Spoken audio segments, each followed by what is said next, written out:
prairies to the waves on every shore. This land has known your mercy, Lord, 1,000 times before. Through the fire and the battles, through the joy and through the pain, we've always found our strength in you when storms rolled in like rain. Now the bells of freedom are ringing, and the faithful still proclaim, God bless America again. Lift her up and call her back to you again. May the cross still stand beside the flag we raise and win. A nation under God forever till the end. Let your truth shine brighter than the morning sun.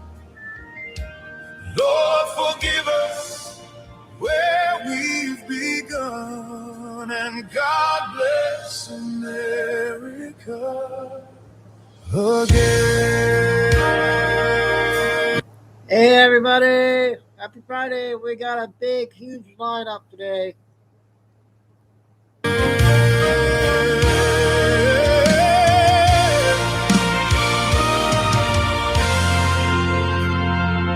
There's a mother still praying softly by her bedside every night, for her sons and for her daughters and this country's future. I just found it.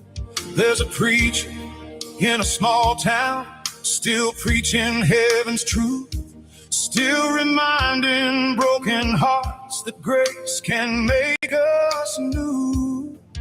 And across this land we're singing, with one voice we now proclaim, and God bless America again. Lift her up and call her back to you again. May the cross still stand beside the flag we raise and win. One nation under God forever till the end. Let your truth shine brighter than the sin. Lord, forgive us where we've been, and God bless America again. If my people will humbly pray, turn their hearts and seek your face. You said you would heal this land we love. So here we stand together now, every knee and every crowd, asking for your mighty hand above. God bless America again. Send revival like a holy rushing wind. May the churches fill with praises once again, and freedom ring from every hill and every plain. Let the stars and stripes keep dancing in the wind. By your grace we will stand strong till the end. God bless America. God bless America. God bless America again. Okay, that was a good one. I just found that one, Paul.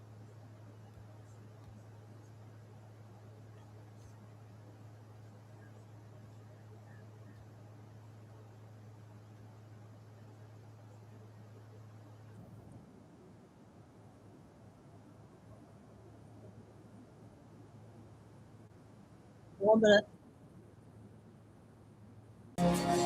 A young version of me signed on the dotted line, I risk my life for the freedom you enjoy in this time. Boots hit dirt as the sun rose high. Drill sergeant thunder, truth in his eyes. Laugh like fools in the barracks at night. Learn to move as one and hold the line tight. Letters from home tucked into my sleeve. This patch on my chest taught me to believe. The green in my blood is full of pride. Serving my country, we stand side by side. My old snot ink is breath in my chest, still alive. The courage of a veteran never hides. Freedom calls in the middle of the night, I'll arrive. The heart of this warrior never dies. When the world goes dark and the signal lights the skies, I'll hold the line steady as sunrise. Cause the courage of a veteran never hides, and the heart of this warrior never dies. Away from family and friends to live a different life. They'll never understand the warrior waiting inside. Midnight watch under foreign moons. Coffee and jokes, old barracks tunes. Carried my brother when the road ran long. Folded our silence into iron and song. Some things I saw I won't describe. They carved the compass I keep inside. Should another threat arrive where I hold my flag high, there are millions of us that are ready to rise. My old snot ink is breath in my chest, still alive. The courage of a veteran never hides. If freedom calls in the middle of the night, I'll arrive. The heart of this warrior never dies. When the world goes dark and the signal lights the skies, I'll hold the line steady as sunrise. Cause the courage of a veteran never hides, and the heart of this warrior never dies.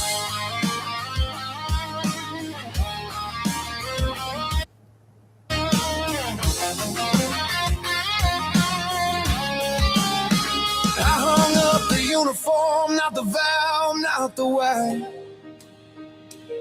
Home now, but ready if the drums reply. Names on my lips when the sirens rise. I carry their stories behind my eyes. Love taught me gentler ways to fight, to build, to heal, to guard the night. But if the call comes like it did before, you'll find me waiting, standing at the door.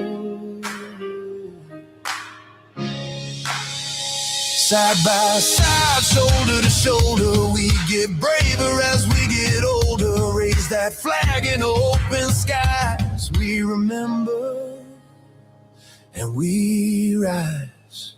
My oath still burns bright and alive. The courage of a veteran never hides. Freedom whispers or the thunder cries. I'll arrive. The heart of this warrior never dies. For every brother, every sister by my side, I'll hold the line steady as sunrise. Cause the courage of a veteran never hides, and the heart of this warrior never dies. So when you sleep safe under quiet skies, know there's a watchman with open eyes. The years roll on, but hear my reply. The heart of this warrior will never die. Okay, and then we're going to finish off with our new band channel I found. This time it's the Cats, Lucy. And Lucy's son, and hello, Mom.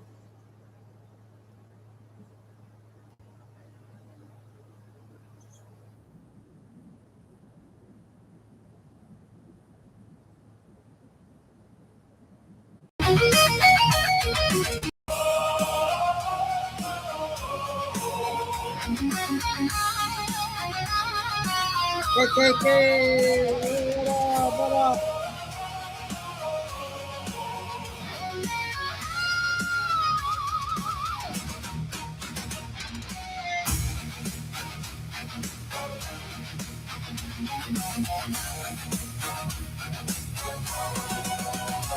In the hall of the living room, 8 Fighting and feline stand, guarding the sacred couch against the enemy's hand.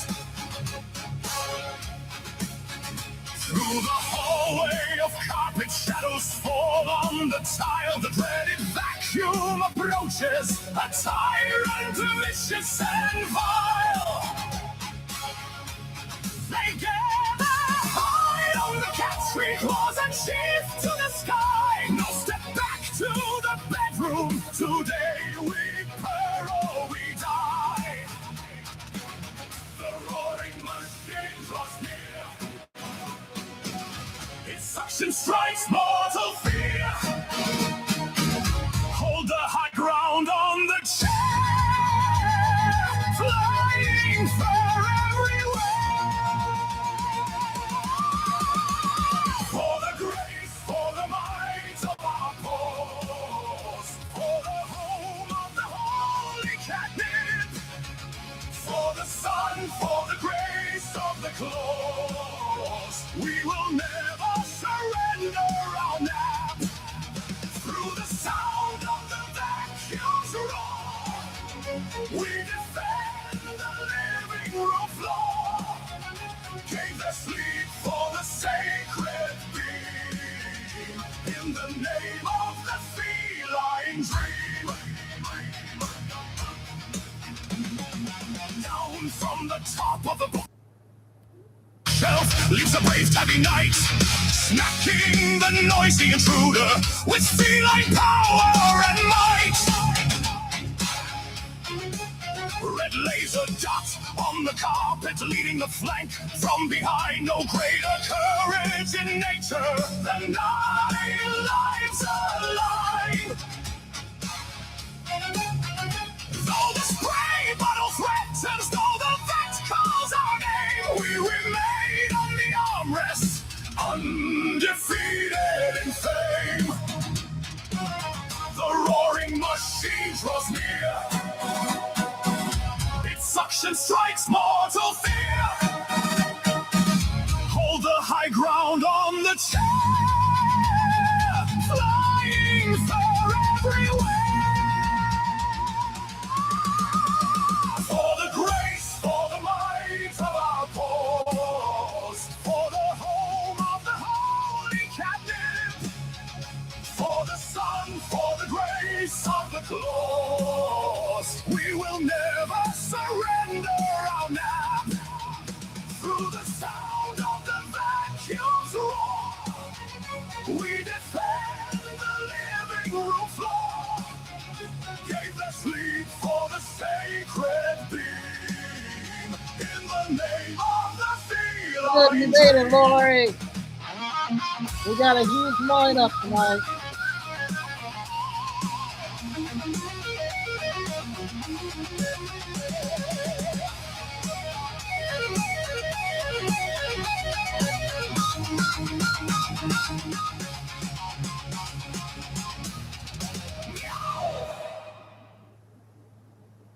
That's good. Hope you had a good visit.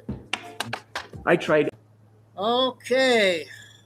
We are going to have a show tonight, you guys. But I tell you, Kay, I sent you a photo, Lucy. So the doctor talked to my sister, find out what runs in the family, but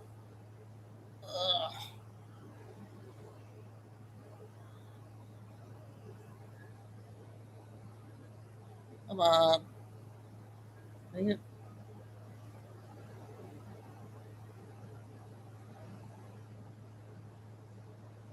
I'll go show everybody.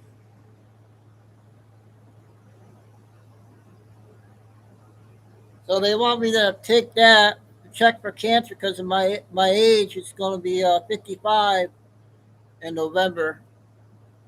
So I guess that's real easy now. I guess they just a thermometer or something. It's called black something, Gay. Black something is what it's called.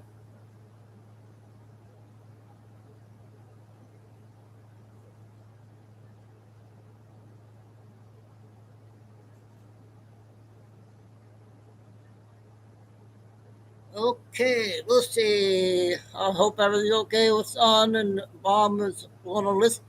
Did you find out is she going to listen tonight, Lucy? Because we got a very special guest on Mel talking about um they might extend midterms. They might not have midterms on the 6th.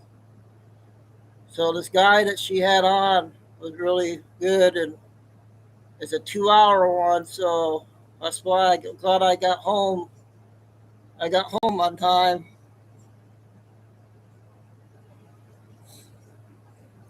and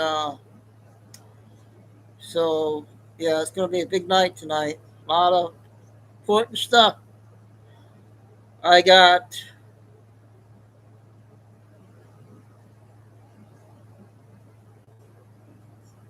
Oh darn it! I wish she could because Mel's gonna be 2 hours. Darn it. Okay. Um. So yeah, we got Billy just came out. Okay, of course. I got um Trisha guy that came back on. That's gonna be a half hour. I got Ted Cruz with someone talking with him about 14. So I'm gonna play all the important videos. I'm gonna play all the important videos first, and then I'll get to the small videos later. I want to get all the big stuff out, and there's a lot. So that congratulations, Dragonfly.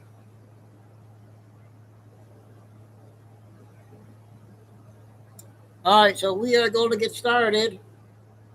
Hopefully, Spaz is listening, but we're not going to play her till a while yet. We got things that I'm going to show 2 clips of Trump. They're about 5 minutes each from today's hearing.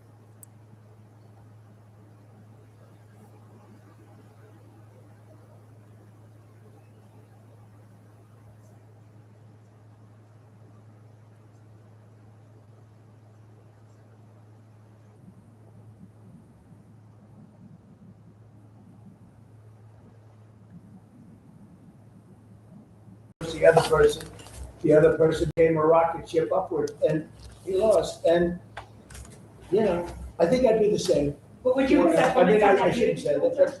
I'd be upset also, and so I fully understand it. He shouldn't be that way. I shouldn't be that way, but he is that way. He's become a very angry person, and I understand. You have a couple of others that have caused their defeat too, and we'll probably hear from them too. Yeah. Mr. President, there's a report that you got a proposal from the military to go big and hit them hard over 10 or 14 days. Well, we're going big. Are you going to consider? We've already gone big. Look, I mean, what's big? They had 159 ships. That was their entire Navy, 159. Their entire Navy is laying at the bottom of the sea. I'd say that's going big. They had 200 airplanes. They're all gone. Every one of them. They're not one airplane. They had anti-aircraft weaponry, very good, but it didn't work. And it's all gone. Their radar is all gone. Their leaders are all gone. Everything's all gone. But they'll fight onward. Mr. President, on Ukraine, you said the other day that you're not sure about whether to grant Ukraine the Patriot missile license that had been discussed. I want to see more from Zelensky before you take that action? Well, it's a big step. Look, we have the greatest weapons in the world. We have the greatest drones in the world. People don't know that. We have the greatest weaponry in the world. We have, in the case of President Zelensky, he'd like to have some Patriots. He'd like to have some Tomahawks, which are, lethal, one offensive, one defensive. But give somebody the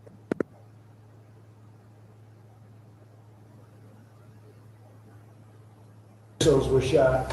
They were going 8,600 miles an hour. 8,600. Now a car, if you go 60, it gets to be a little faster. If you go 100, 8,600 miles an hour, and they were big missiles, and they were shot at Jordan, and our guys were there. Bing, bing, bing, bing, bing. 5. Bing, bing, bing, bing, bing. But I don't want you to bite me. I had to be very careful. That would have been a great sound bite, right? There were 5 missiles, and we shot all 5 down before they got close. Nobody else has that capacity. These weapons are incredible. Thank We have to Michael. be very careful about letting somebody build them. You know, it's very important now. We are building many plants now to make those, and the Tomahawk missile is.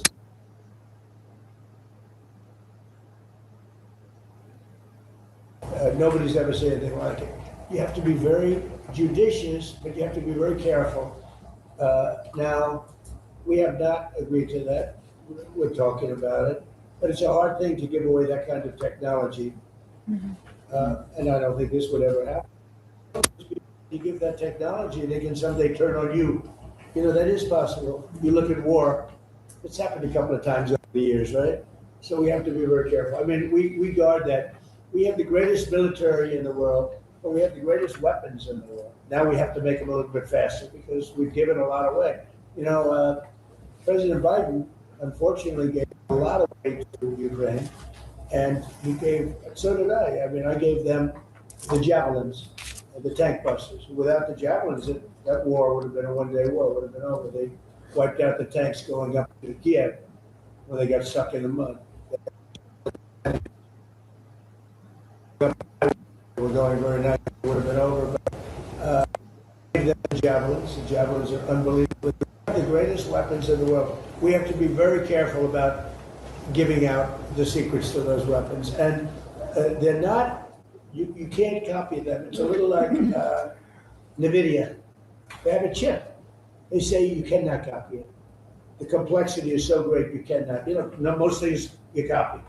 China is known for it. Other countries that we do something, and I guess we copy also. Most things you can copy pretty easily. There's a chip that they made, their ultimate chip, and they always have the ultimate chip. And I say, well, why doesn't somebody copy it? Because they can't. The complexity.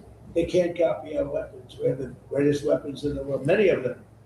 Those are just 2 or 3 that I mentioned, but you cannot copy them, so we have to be very careful. Mr. President, on Iran. As Hamas disarms as part of this plan, who do you see as taking possession of those weapons that they have? Does that go to the new government? It's going to be the Board of Peace also. It's going to be run by the Board. This Board of Peace has been it's led by some amazing people. Board of Peace. On Iran, Mr. President, you said they do have some capabilities left. Should America? Okay, I got one more.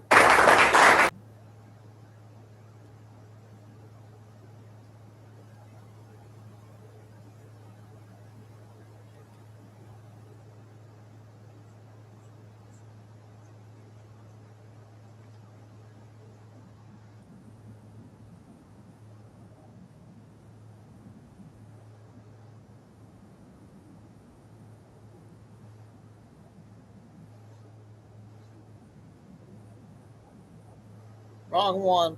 I thought I had. I'm gonna go on. I want to play this one, you guys. Six minutes.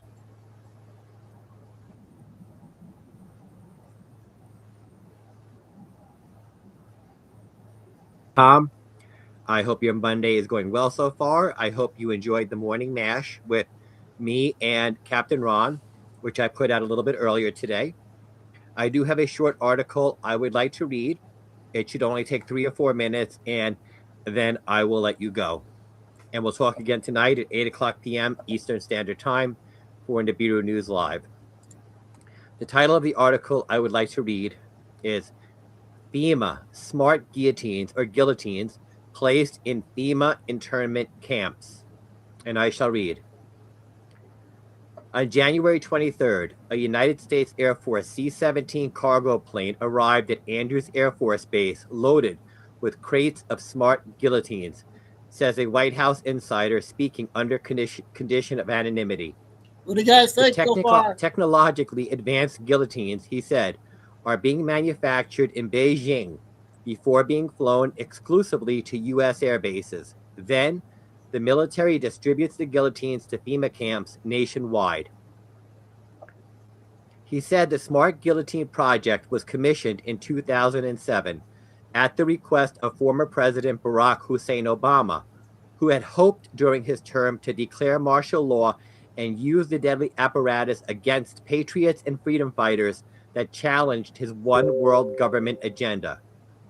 The guillotine, our source added, is the ideal method of execution for instilling fear among the masses.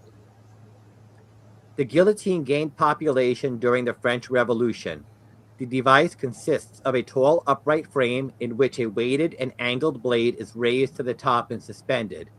The condemned person is secured with stocks at the bottom of the frame, positioning the neck directly below the blade. The blade is then released to quickly fall and forcefully decapitate the victim with a single clean pass so that the head falls into a basket below. The smart guillotine retains the basic design while adding several scientific advancements. For example, the headrest has motion sensors and pressure plates that detect the presence of a human neck. No operator is needed. A computer drops and retracts a razor-sharp weighted titanium blade, which, our source said, can sever several hundred heads per sharpening. If a person resists, arm and leg restraints spring forth from recessed compartments, rendering the victim immobile. Moreover, the smart guillotines employ biometric scanning, including facial recognition technology, to exonerate persons mistakenly placed on the guillotine for execution. And I shall quote our source. The deep state, and by association FEMA, recognized that some of its own people's heads might accidentally wind up on the chopping block. They had to devise a way to stop the blade from lopping off friendly heads. So, when a person is face down, waiting for the blade to fall, the computer scans the face and iris. If it matches a friendly face stored in a database, the blade won't fall and the person is set free, our source said. After Obama left office, FEMA and the Department of Homeland Security kept the Smart Guillotine project alive, using slush funds and black project money to fund 3,000 of the villainous devices, each of which reportedly cost $17 million. FEMA ordered them from the Chinese, our source added, because the agency, quote, felt guilty, unquote, about using made-in-America products to execute Americans. In addition, the Chinese versions are less costly. The Andrews Air Force Base shipment, over 500 smart guillotines, was distributed by rail to FEMA Zone 6, an area including Texas, New Mexico, Louisiana, Oklahoma, and Arkansas, primarily red states likely to resist a declaration of martial law or a military incursion against the American people. I quote our source again. FEMA's main focus is on Texas. All eyes are on Texas. If there's going to be a public insurrection, they know the battle line will start there. They know the Texas patriot community is thick. That's why Texas is receiving more of the smart guillotines than any other state. FEMA's first strike will occur in Texas. The 500 units, he said, were sent to FEMA camps near Austin, a New World Order, quote, shock training facility, unquote, in Waco, and a FEMA internment camp disguised as a water treatment facility near Carrollton. He said, all states have them, but Texas got the majority right now. If all information is accurate, the deep state, using FEMA as its agent of evil, is expediting plans to herd humans into internment camps. The acquisition of smart guillotines is a portent of the deep state's hatred of America, the American people, and of the document, the Constitution, our forefathers authored to protect us from the wicked machinations of the very government we elected into office. And that concludes the story. I am sure there is more to this. As I learn, I will report. Again, Wow, I'm going to try to keep following him. I hope that was good, you guys. Okay, the next one is going to be, well, we better get Chris' video. That's going to be a big one.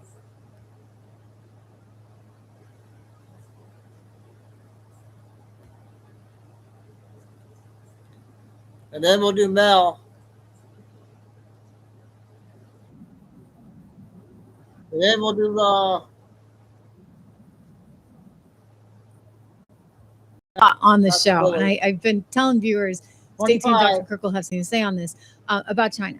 And China, interestingly enough, over the course of the last, say, 4 to 6 weeks, was out there, especially as gold went down, actively buying, like really actively buying, the most that we've seen in years. Bloomberg did a big article on it. And I've been talking about this because it's interesting. I mean, I too, in my personal life, was actually buying. And so I guess I was kind of happy to see that China was as well, because, they're not doing this for any other reason than they want to advance themselves and their country and their agenda, which tells me they're bullish on gold, which fits with my thinking anyway, long term. What do you think was behind this? What's the motivation of China? To me, well, number one, that they're not stupid. They want to replace the U.S. dollar as the world's reserve currency, right? And so how do you do that? Well, you have to have a currency that's stronger than the other alternative currencies, whether it's the euro, the dollar, the yen, whatever. So how do you do that? They're doing it by having a de facto backing with gold. I mean, so why does this matter? It's like, well, you can't really change your yuan or renminbi for gold. No, but here's what's really interesting. So 2 years ago, I was reporting on Project Enbridge, which was a joint effort between the Bank for International Settlements and the BRICS nations to create digital settlement rails. So they could, towards central bank digital currency. The BRICS nations and this Project Enbridge wanted to settle in something other than the US dollar, right? They wanted to dismantle the US dollar as the world's reserve currency. How do you do that? Well, in a digital world, it becomes a little bit easier, especially with real world asset tokenization and everything that's transpired over the last couple of years, right? So let's just consider what they did. So Project Enbridge is basically ready to go live, right? For central bank digital currency to provide settlement in what? Not the US dollar. This is the goal. It can be in anything. Literally what it does is it allows for settlement layers to be done in anything, whether that's the yuan, the yen, the euro, could be the dollar, but probably not, or it could be something like gold and silver. Right. So when they put together Project Enbridge, it's the digital way to settle from country to country on financial transactions outside of the US dollar. Right. When you add all of these options, it just makes the US dollar less than the reserve currency of the world. Right. So I believe this is what's behind their 30,000 tons of gold that they own. Whether it's the People's Bank of China or financial institutions in China or jewelry or investment grade coins and bars or, just people that own it, it's actually greater than how many ounces of gold are owned in America right now. Right. Which it's like, okay, you've got all those people. Of course, it's a billion person population. But yet when you look at the aggregate number, they're saying by action, not necessarily by word, but by action, we have more gold than the West. And we can now settle in something other than the US dollar, which then therefore makes the BRICS nations a stronger international trading bloc than the United States And or that's still even their Europe. goal. Yeah, I mean, That's their goal. That's always been their goal. And gold helps to accomplish that by, I guess, if you think back to Bretton Woods, right? And you think about post World War II, who had the most gold? Us. Because, they, unfortunately for them, they had bombed a lot of the gold, right? So Europe didn't have what we had. So if we need to set up some kind of system, and that system relied on the US dollar being the world's reserve currency. And you and I have talked about this before, that peg became unwound in the 1970s and Nixon and France, et cetera. But still, I think that sort of hegemonic influence has existed for quite some time. And it's to the chagrin of these emerging market countries, these third world nations, who are, by the way, no longer that emerging. I mean, you look at China, for example, today, and they're doing quite well, and they want to be able to have their own autonomy and independence. I understand that. I don't love it. I mean, to me, King Dollar, I want us to continue being the power that we are, but I'm also a realist. And I think, the handwriting's on the wall. Things are changing. I guess as an investor, we have to kind of separate these things in terms of, how I feel as an American, as a patriot, et cetera, and how I feel as an investor. The reason I personally, and I emphasize sort of my personal interest in gold, and it's been for a long time, I feel that sort of fundamentally helps protect me against some of the other things I like investing in, let's just say, in the tech space. Then there's the geopolitical issue as well. But outline that for us, if you would. I mean, why is it something that's good in terms of, I guess, a hedge against inflation, a hedge against tech bubbles, and then a hedge against geopolitical concerns? Because I see it as sort of a three-prong investment. Yeah, it is. And I'm listening to you talk, and something that you said was so absolutely brilliant in that. Why? Okay. Thank you. Trying to give me a big head, right? But it was brilliant. You talked about Bretton Woods. Why did the US dollar become the world's reserve currency? Because we had the most gold, right? So fast forward to today. What country has the most gold? China. Letting the girls pick out some goodies to decorate their backpacks at Five Below was the way to go. That's right. So okay, 6 minutes in, we got 19 left.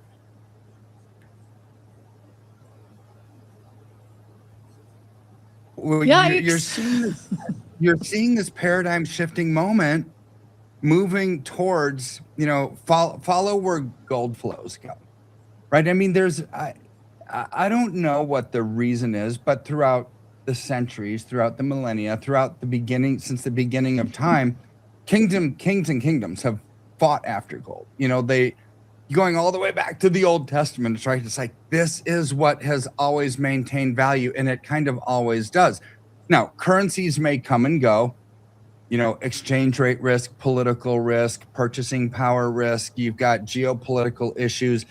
Countries can come and go, kings and kingdoms can come and go, but yet there's something that remains solid and true over time. And for whatever reason, it's been gold. So when you look at it from the International Monetary Standard, it's moving. Now, gold is the number one held asset by central banks now globally. It surpassed the US dollar. This is wild to me, because when you consider what do banks do? Central banks, JP Morgan Chase, Bank of America, any bank, what do? They lend money. So if banks are in the business of lending money, how do you lend money? You have to have collateral to back up your loan. You can't lend something that you don't have.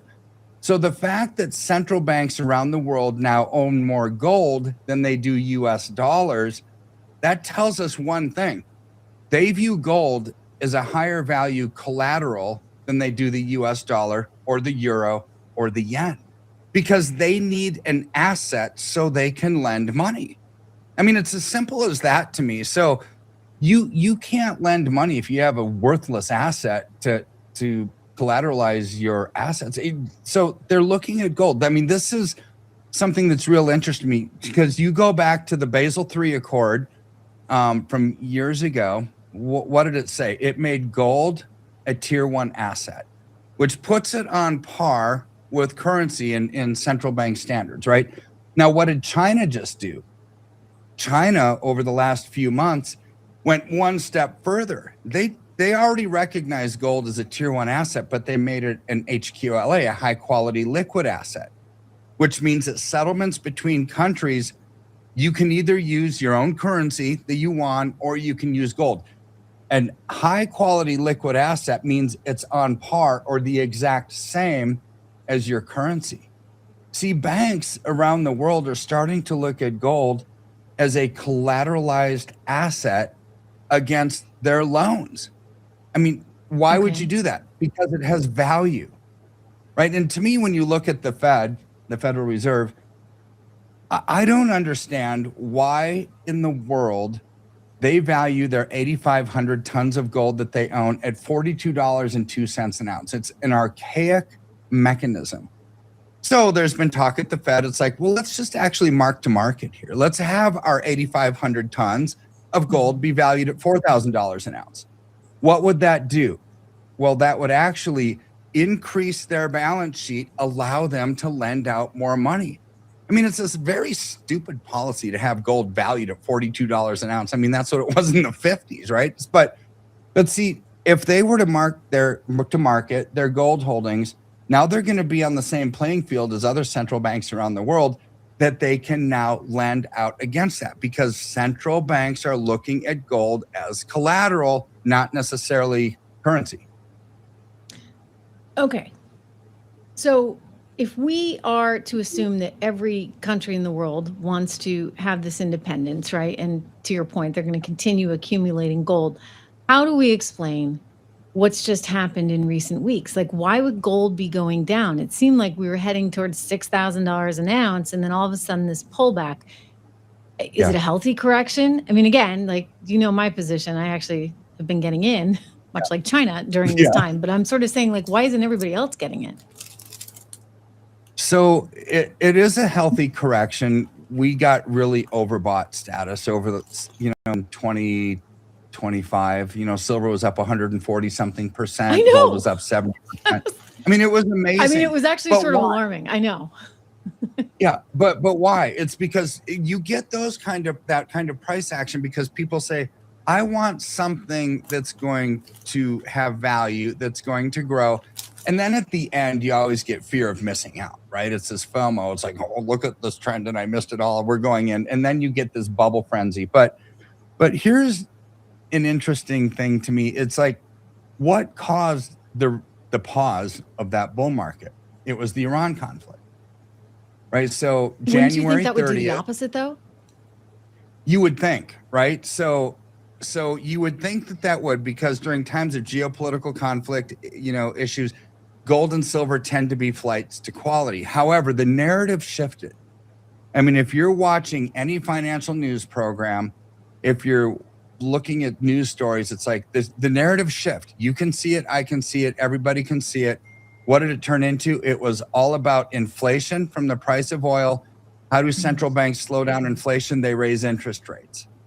So instead of supply and demand, which, let's just look at silver, for example. What is silver used for? AI chips, cryptocurrency mining, all electronics, solar power, nuclear power, aerospace. All of that has increasing demand. And I don't see that demand going down. But what overpowered the fundamentals of supply and demand?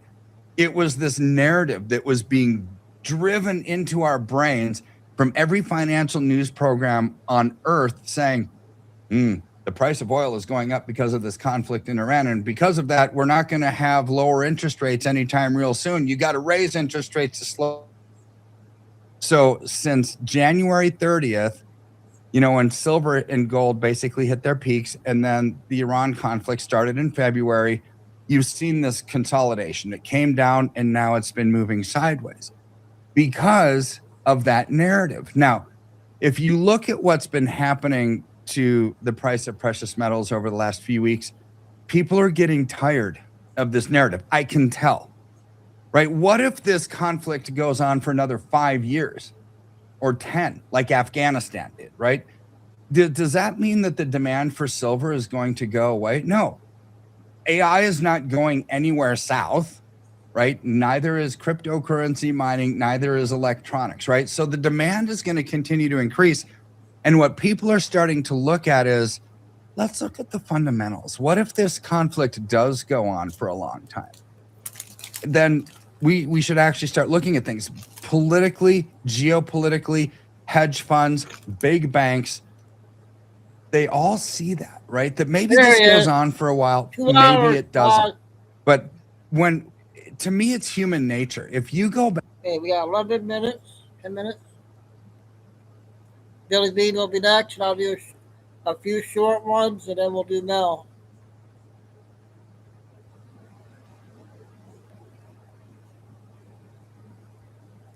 back to 9/11, right? What happened? You know, this war on terror started. The Patriot Act came into play. The Department of Homeland Security was created, and you had TSA. It's like, oh, crud. Now I got to take off my shoes and my belt, and I have to do all the stuff when I travel, right? And it was this extreme moment that everybody thought our freedoms are going away forever. Fast forward just a couple years beyond that. Now TSA is a normal thing. Department of Homeland Security is a normal thing.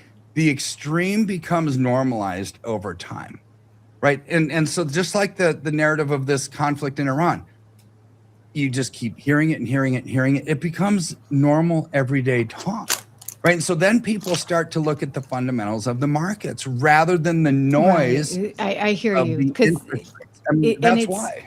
We've talked about this. I mean, in having been so many years in the financial media, knowing that, you know, it's the same as in the local media, right? If it bleeds, it leads.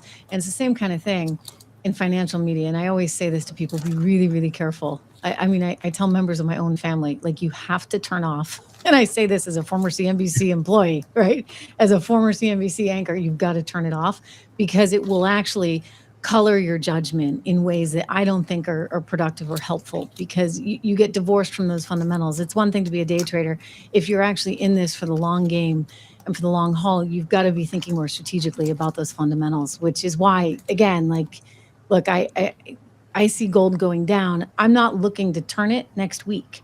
This is something that, for me, like, hopefully, you know, I have that well into my old age, and everybody has different, I get it, different levels of sort of tolerance, if you would. But to me, it's one of those just fundamentals that you want. And so when something goes down and it's looking fundamentally better, I wasn't buying it, by the way. Can I say that? I was nervous at 5,000. I mean, I still liked it, but I was like, I wasn't selling it either. There's no way I was going to sell it. But I was like, wow, it's 5,000. I don't know as, like, you know, this is where my entry in. I just kept thinking, I wish I had more. Like, why didn't I buy it when it was lower? And so, you know, again, it depends on your trajectory. It depends on your time horizon. I mean, even at 5,000, I'm going to be honest, I still thought it was okay, because I'm like, wait a second, like, this is 10 years from now. I know it's going to be more than 5,000. I mean, I can't guarantee you, but I think given the trajectory of where we're heading in the world, I consider that. I don't necessarily, this is weird to say, Dr. Kirk, I necessarily don't want, like, my silver going up 160% in a given year. I mean, it's great, right? But, like, I look at it as sort of this, like, steady incline that, you know, it just kind of grows, and it grows in asset value, and it grows in my portfolio. And I don't need it to do crazy stuff. I just need it to keep progressing. Yeah. You just want it to outpace inflation. Thank you. I mean, when you see metals going up 100 and something% a year, you look at what uses silver. It's electronics, it's solar, it's electric vehicles, it's batteries. That means we've got massive inflation.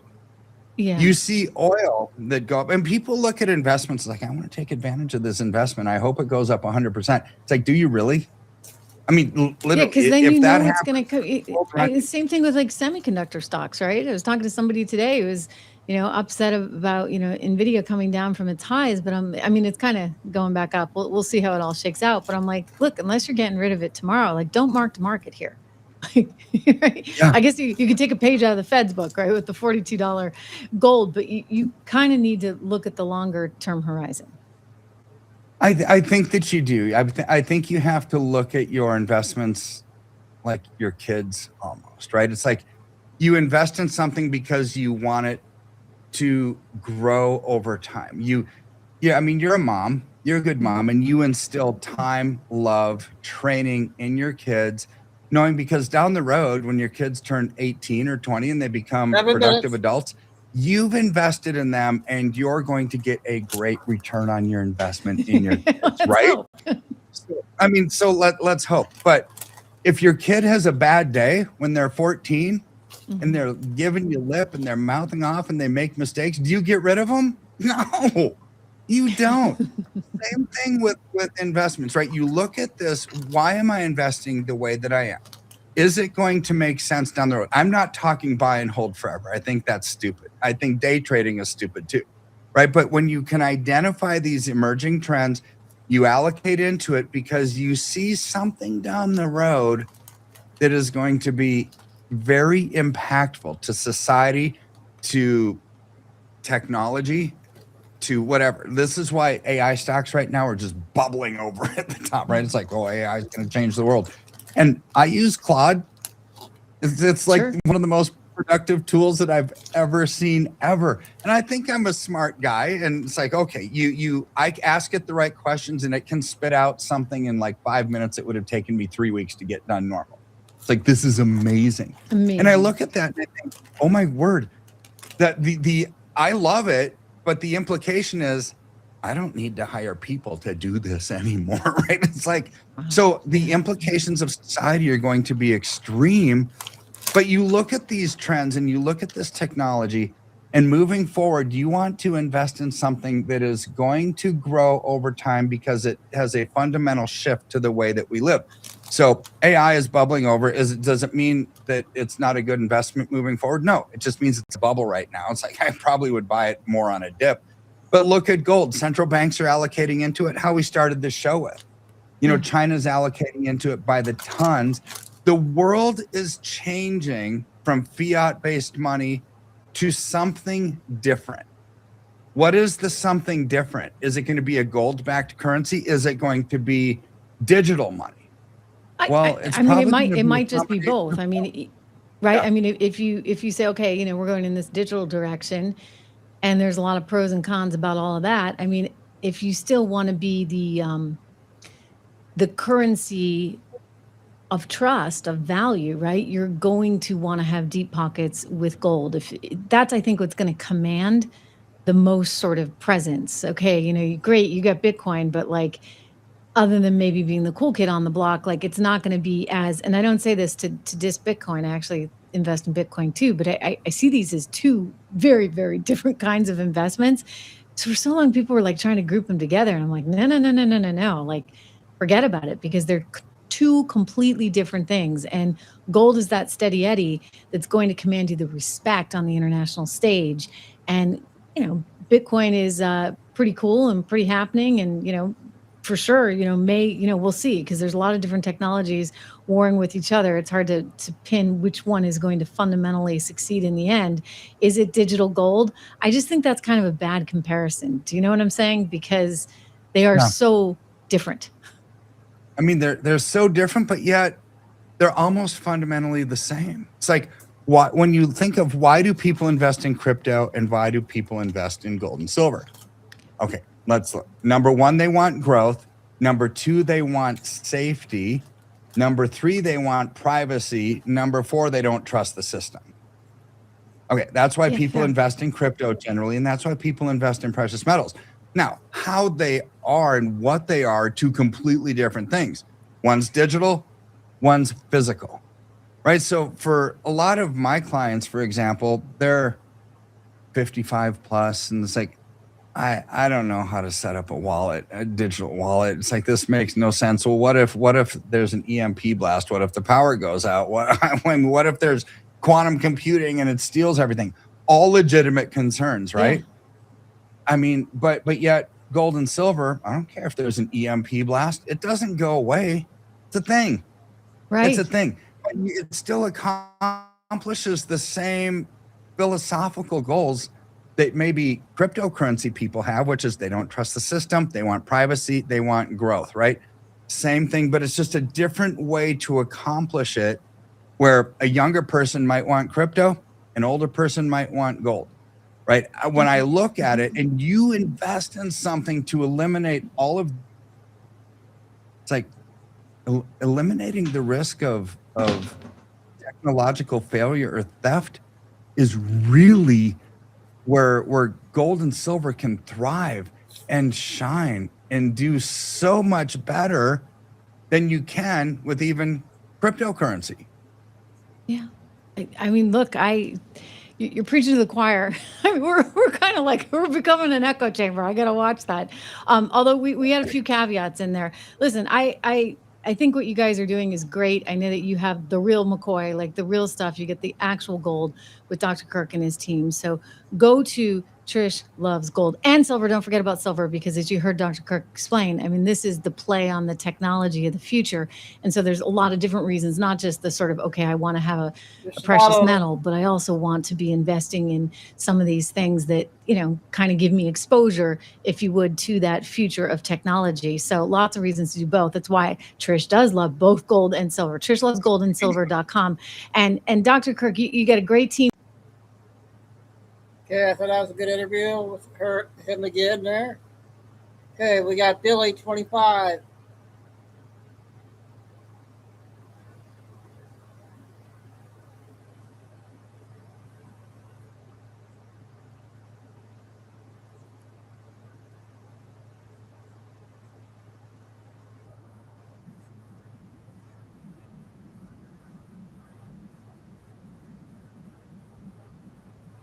p.m.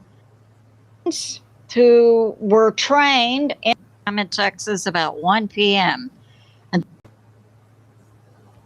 thanks for like, subscribe, and share. Some of the things we'll cover: galactic meteors, and President Trump, Hamas has agreed to disarm. And we have Spain has been invaded, and the EU now acts to expel Spain. And France is now putting troops on the border between France and Spain. We have hits going on in the Middle East. We have the U.S. and Saudi Arabia hitting Iraq. We had Iran hitting Egypt. And in the Ukraine-Russia dust-up, two of Russia's missiles invaded Poland. So let's get started. We're going to begin first with space weather. According to NASA NOAA, we have today, July 31, solar radiation storm coming in. That's categorized as an S1 or S2 and so on. And as I put forth recently, there does appear to be a valid basis for taking what NASA NOAA puts out, it's my opinion, in both their space weather and possibly in their weather models, because their models don't take into account the dramatic drop in Earth's electromagnetic shield. So we have NASA NOAA coming out that saying this S1 storm could cause some problems for astronauts and commercial air flyers. Now, it's been long known in the health field that commercial plane pilots are exponentially more likely to contract cancer later in life, because when you're in a commercial airplane up in the sky, you are closer to the sun and you do receive more radiation. So that's going on. We also have that July 30, yesterday, we had from sunspot 4492 a low-level flare, an M1.9. However, it lasted for hours. It did expel a CME, a coronal mass ejection, a ball of energy toward the Earth. It's to graze the Earth and give us according to NASA NOAA, a G2 on August 2nd. So now with this new information we have, I believe it's reasonable to believe that possibly on August 2nd, we could have a G3, a strong geomagnetic storm. So that's going on. And we have this. I had several Patriot subscribers from Wisconsin talking about a devastating tornado that took place a couple of days ago in Minnesota, Wisconsin. And that's now been determined by NASA NOAA to be an EF3 level tornado. That means the winds were 136 to 165 miles per hour. And now we'll talk about galactic meteors. So we have galactic meteors. You didn't think the deep state had been putting out all those movies for decades about meteors striking Earth for no reason, did you? So we have galactic meteors coming in. That's according to Mike from around the world. We know he works for some agency in the U.S. government. Mike knows stuff, but what he knows also correlates with what I know, so I find it believable. Now, we are located, our solar system is located in the Milky Way galaxy. And in this galaxy, we have many more solar systems. So that's going on. Now, we do know for a fact and have known the information coming out from the U.S. government, I'd say 2 to 3 years ago, that it's not only the Earth that is heating up, but our entire solar system. So now coming out from the U.S. government is the fact that our entire galaxy with our solar system is going to be experiencing galactic meteors coming in from space outside our galaxy very soon. So that's going on. And I notice Dutch Sense is now creating a solar system graphic. So that'll be good. We do and will in the future also begin to pay more attention to what's going on in our solar system. I believe this will be inculcated into our daily NASA NOAA updates. We'll talk about the Earth and the Sun, but we'll also talk about the solar system. So that's going on. We have this breaking news that over the past 24 hours, Hamas has agreed to disarm. Now, a few weeks ago, I put out that Hamas had agreed to take itself out of the government of Gaza and was considering disarming. Now, I believe that was yesterday, we had information Hamas has agreed to disarm, and this is in Gaza, the area next to Israel. And the next step is going to be for the Israeli Defense Force, the IDF, to withdraw from Gaza. Then, waiting in Egypt is a UN group of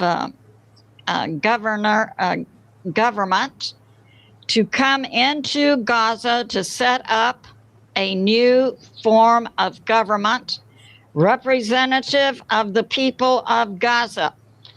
So that's going on. Concurrent with this, so we know we have Israel, we have Gaza, we have the West Bank area.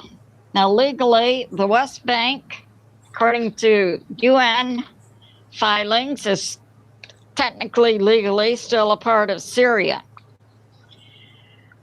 And I do know that President Trump, a few days ago, wanted Israel to withdraw from the West Bank. However, what Israel is doing now is they're bringing in their military and expelling from the West Bank the Druze and Palestinians and so on, pushing them into Syria from their homelands that they have owned and farmed and had sheep grazing for thousands of years.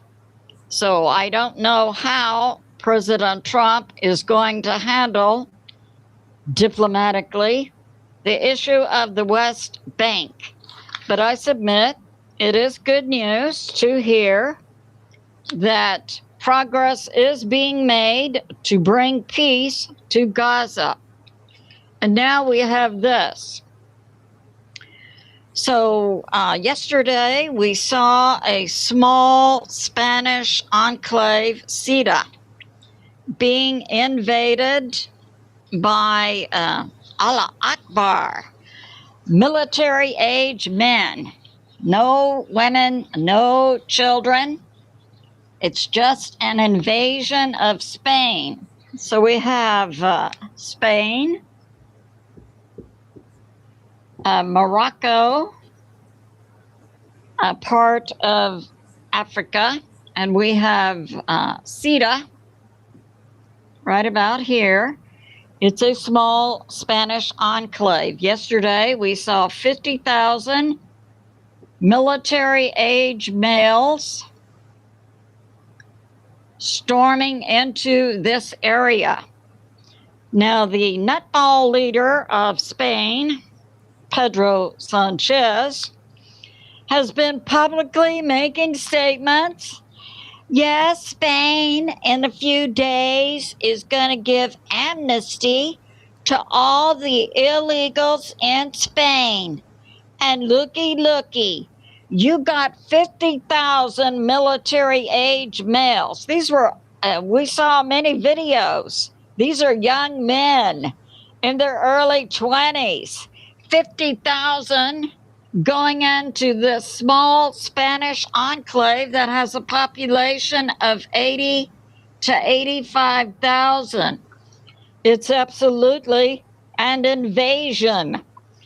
And now it comes out, it appears to me, that possibly the intel group of Spain, maybe they have been compromised, because this invasion of military age males yesterday had been put out on Facebook for days, and it was on other social media platforms, which would imply that Spain's intel group should have known that this invasion was coming, which would have allowed Spain to put their military here yesterday or the day before. So Pedro Sanchez, who doesn't want the U.S. military in Spain, has effectively been invaded by Allah Akbar jihadists. And hey, all they have to do is be there, and this nutball socialist government of Spain is going to grant them citizenship in a few days. Spain, we can look forward to Spain, a traditional European Christian nation, going full stop commie and Muslim. Well, the other European countries watched what happened to Spain, and they're now moving to expel Spain from their program, Schengen, open borders. Ding dong, European leaders. You have open borders. You're opening your country to invasion. What is wrong with you people? Well, now some of the European leaders are saying, hey, we can't stand by and allow this. And now European nations considering closing their borders include Italy, the Netherlands, Sweden, and I'm sure many more. once this has been a trend in Europe by the people of European nations now for several years, just like in America. Get the illegals out. Well, the nutballs in Europe say, oh, come on in, invade us. Now, Spain has a military of 120,000 with reserves of 15,000. They just let in 50,000 military-age men. Typically, to repel an invasion of this size would require a military 2 to 3 to 4 times the size of Spain. So we see Spain invaded, and the size of Spain's military is not conducive to repelling the invasion. But that's going on in Europe.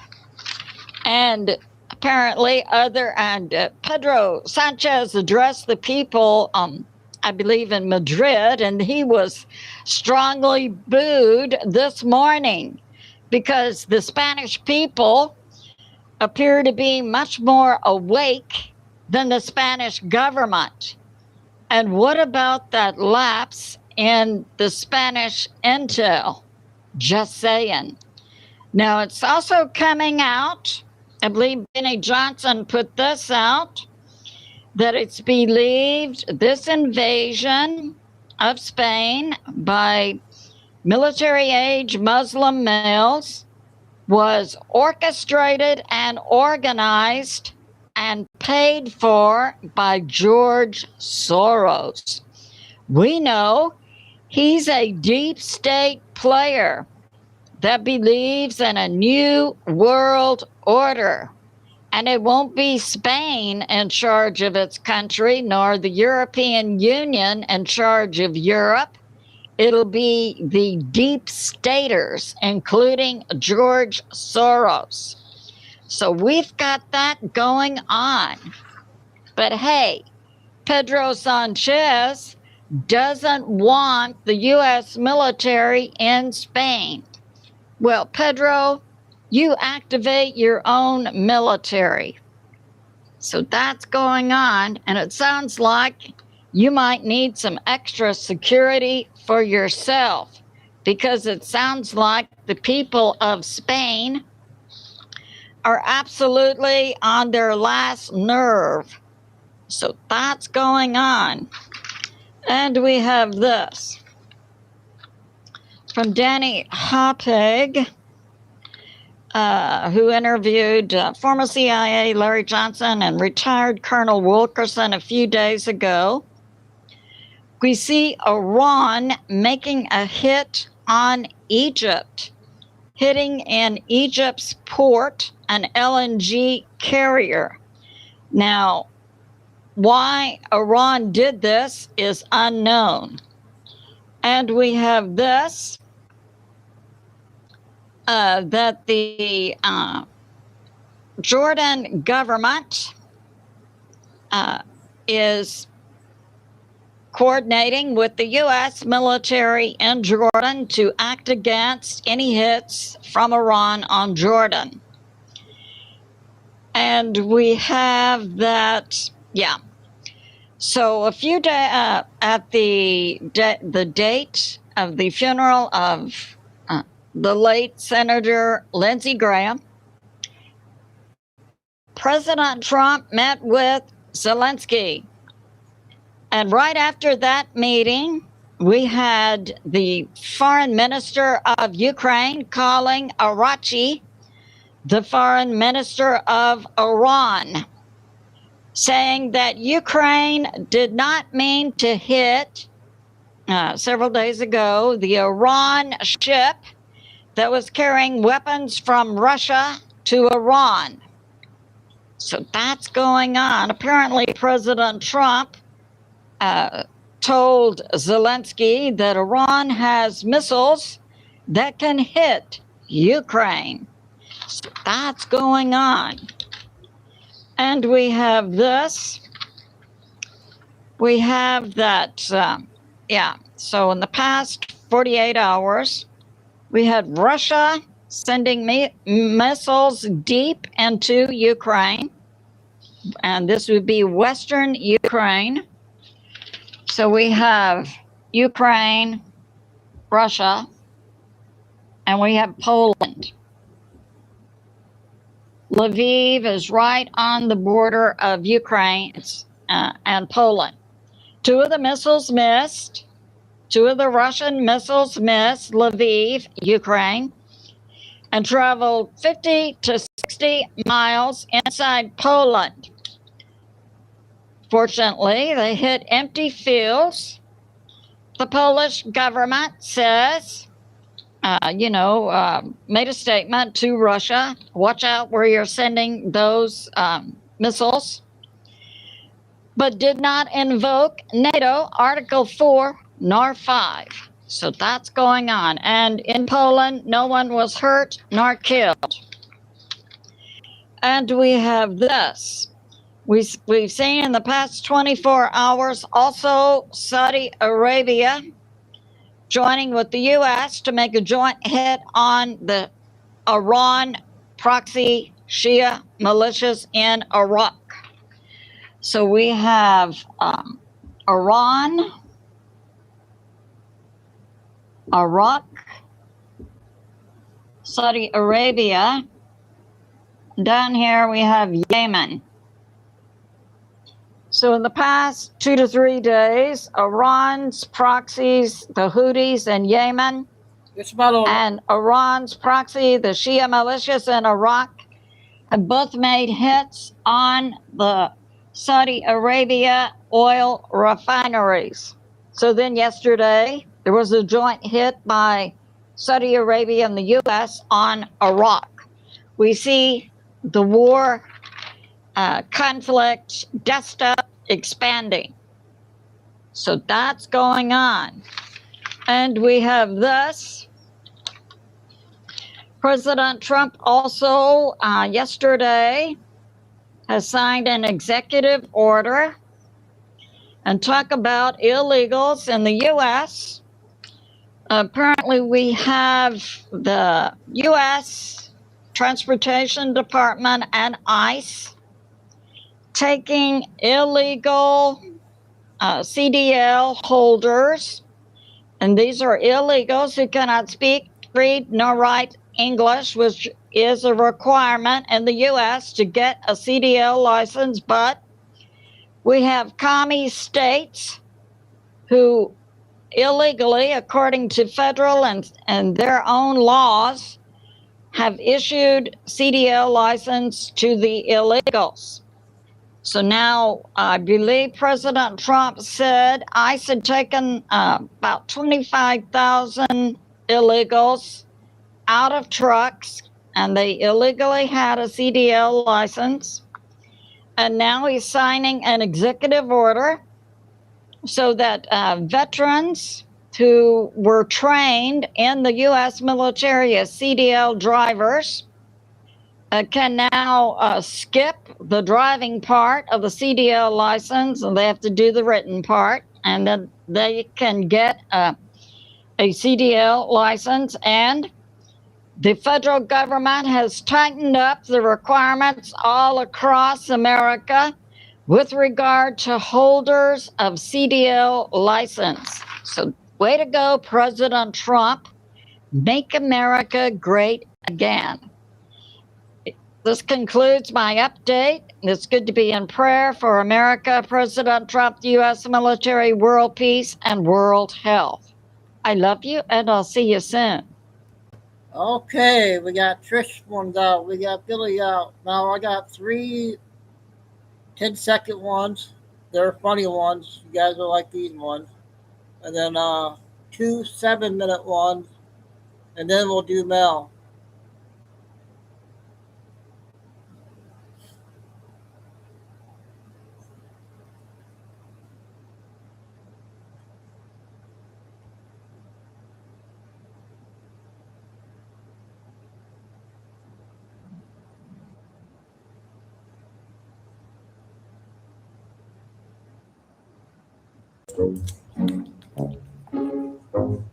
That's what happened.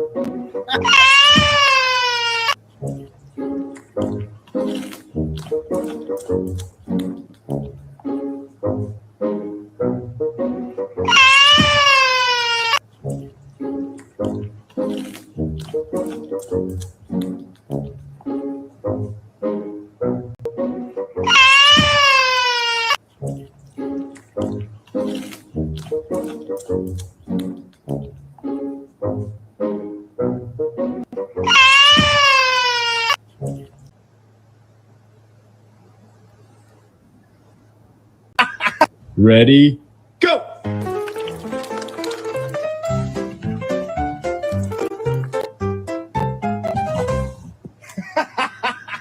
Ready, What do you think, go! Jay? What do you think?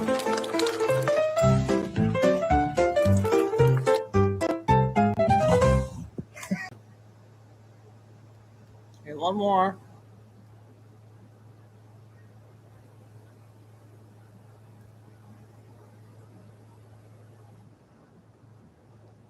This one's going to be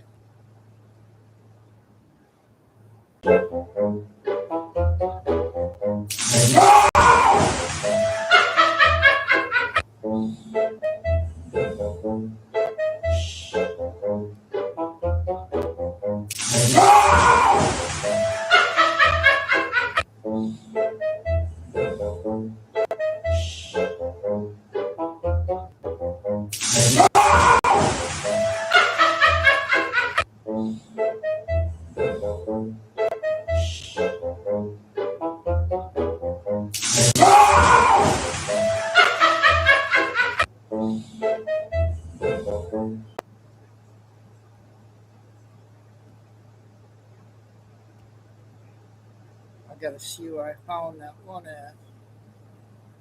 Shoot. Well, we'll get the first cat lady one. Oh wait, no. This one's here. This one's 7 minutes.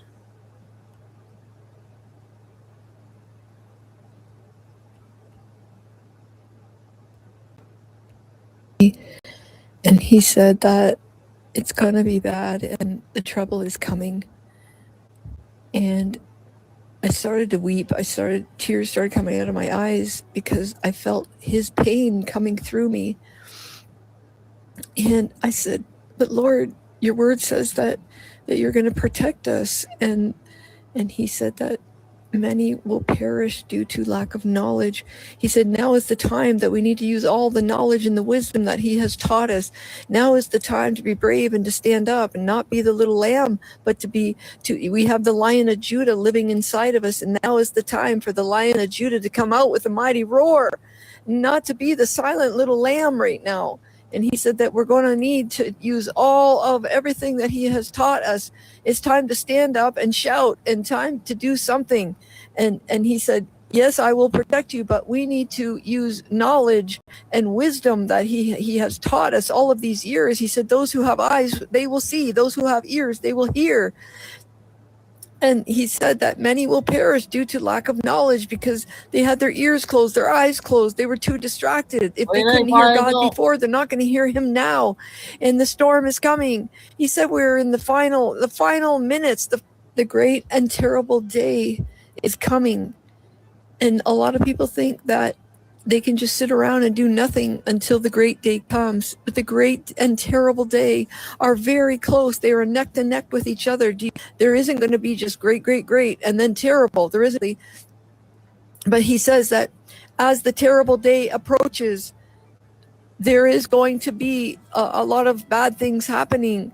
And he said that we can't just assume that we're protected in our houses, in our homes. And yes, he will protect us, but we need to use knowledge and wisdom now, knowledge and wisdom. And that the great and terrible day are neck to neck. They are the same day.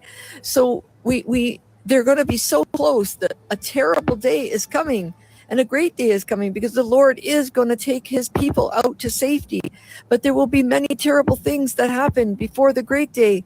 It is all on one day. There will be a mixture. And he's saying we do need to be prepared. He says that he has sent his messengers, his prophets, to say that we needed to get the extra supplies, the food and the water, and to take heed of his word and to open your eyes. You must have eyes to see. You must have ears to hear. Now is the time to sound the alarm. Now is the time to gather your families closer together. Now is the time to speak loudly the name of Jesus Christ, Yeshua HaMashiach. Now is the time to speak the truth. And to draw your family close, to draw your neighbors, your friends close. This isn't the time to shut down. This isn't the time to go to sleep. This is the time to roar like a mighty roar. You have the Lion of Judah inside you. This is the time to rise up, children, he's saying. Not a time to go to sleep. You cannot sleep at this time. Open your eyes. Do you not see the world around you? Do you not see what's happening? Do you not see the hour that you are in? Do you not see that it is moments away, minutes away? What are you doing, my children? Time to wake up. And I am like crying, Lord, what do we need to do? And he says, you need to prepare your families, because as the great day is coming, the terrible day is coming too. And we will face some hardships. We will face hardships. And he's saying, stop acting like everything is perfect, because it's not perfect and it's not going to be perfect. Be prepared to get your hands dirty. Get prepared. Your nails are going to be dirty. Your face is going to be dirty. There is going to be hard times. Prepare yourself. He has been shouting this so loud, and everybody says that message isn't for me. It's not for me. The Lord says he will protect us. Yes, but you need the provision. He's protecting us now by telling us to get the provision. He says, go out and get provisions. Be prepared and bring your families closer together. Time to get close with your loved ones and your neighbors. This is not a time to stick your head in the sand. This is not a time to isolate. It is time to come together with like-minded brothers and sisters for strength. And he says wars and rumors of wars and floods and fires and pestilence and famines. It is here. It is all here. We are there. We are there. This is the time. We are at the time. And the end is near. The end is near. What are you doing to prepare yourself for the end? The end is near. He says, pull yourselves together, pull your families together, put your supplies and resources together, and hold fast, hold fast. Draw close to his side, he says, draw closer and closer and closer. Every minute of every day, draw closer to him. And that is our hope. Our hope is in Jesus, Yeshua, and our Father, the Father of all truth, not the Father of lies. Listen to the truth, not the lies. And draw close. It's not a time to be tired. You have to overcome it. Pray, worship. Draw near to the Holy Spirit. Draw nearer and nearer to him every day, your comforter. And draw nearer to like-minded people, to your brothers and sisters, people that you can trust, who know the truth, who are not just hiding behind some false veil, some false wall. Find the like-minded people. Draw near to them. It is not a time to be alone. It is not a time to isolate. It is a time to draw near. He says he is coming. He says, I am coming. I am coming.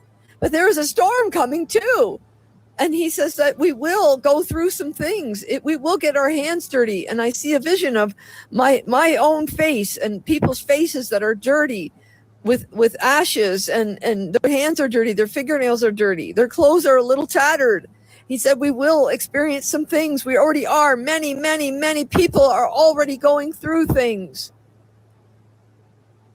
Pray for wisdom, pray for knowledge, pray for discernment, pray for protection. Pray that he is here with you, and that your eyes are open and your ears are open and you are receptive and you are wise. Be as wise as the serpent. And it's time to be wise as a serpent now. This is the time. It is the Lion of Judah time to roar. It is not time to be gentle. It is not time to be burying your head in the sand. Time to be walking as close as you can with the Lord. Repent, meaning turn away from any sinful actions. Make your garments white. That is, your soul, your spirit needs to be white, free of sin, free of spot and wrinkle, so that the Lord can lift you up on that great and terrible day, and it is coming soon, very soon, he says. Make your garments white, and he is coming soon. Father God. Amen. I thought that was a big one there.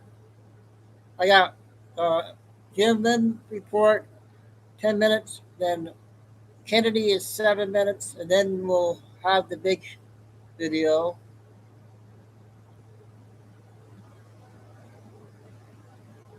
And then I want to come back and do about 20 shorts after the Mel video.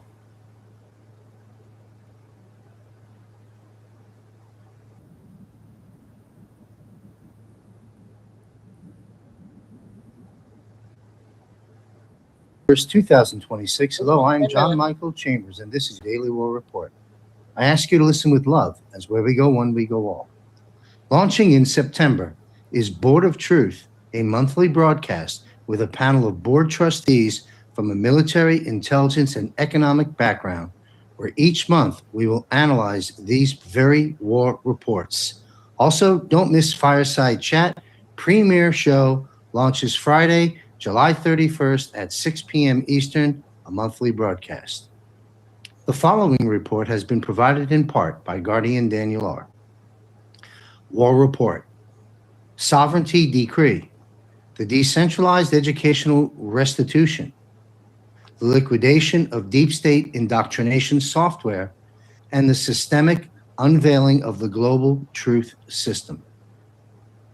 The administrative erasure of falsified sciences and manipulated historical ledger data, the unsealing of classified Allied knowledge registries within the 10-year transition corridor, and the constitutional realignment of academic institutions onto the genuine natural law Allied Enforcement Protocol. Let's break this down. The deconstruction of the conditioned educational slavery matrix within the Reformation corridor. The unstoppable implementation of material liberty achieved via the universal high income and the parallel deployment of biological regeneration technologies, medbeds, demand the radical clearance of global educational architecture as an epochal imperative. For generations, the centralized educational framework installed by the deep state operated not as a sanctuary of knowledge, but as a highly manipulative indoctrination software. Schools, universities, and academic publishing houses were utilized as commercially controlled corporate shells to systematically restrict, sedate, and force human creative output into artificial dependencies upon maritime commercial law, UCC, from childhood on. Under the provisions of the Department of Defense Law of War Manual, the structural baseline is stripped from this criminal conditioning device.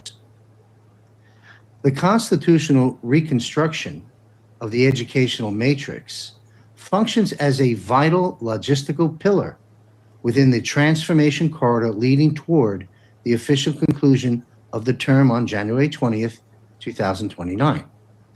The Alliance completely erases legacy curriculums built upon engineered scarcity, fabricated debt narratives, and the deliberate suppression of human ancestral history.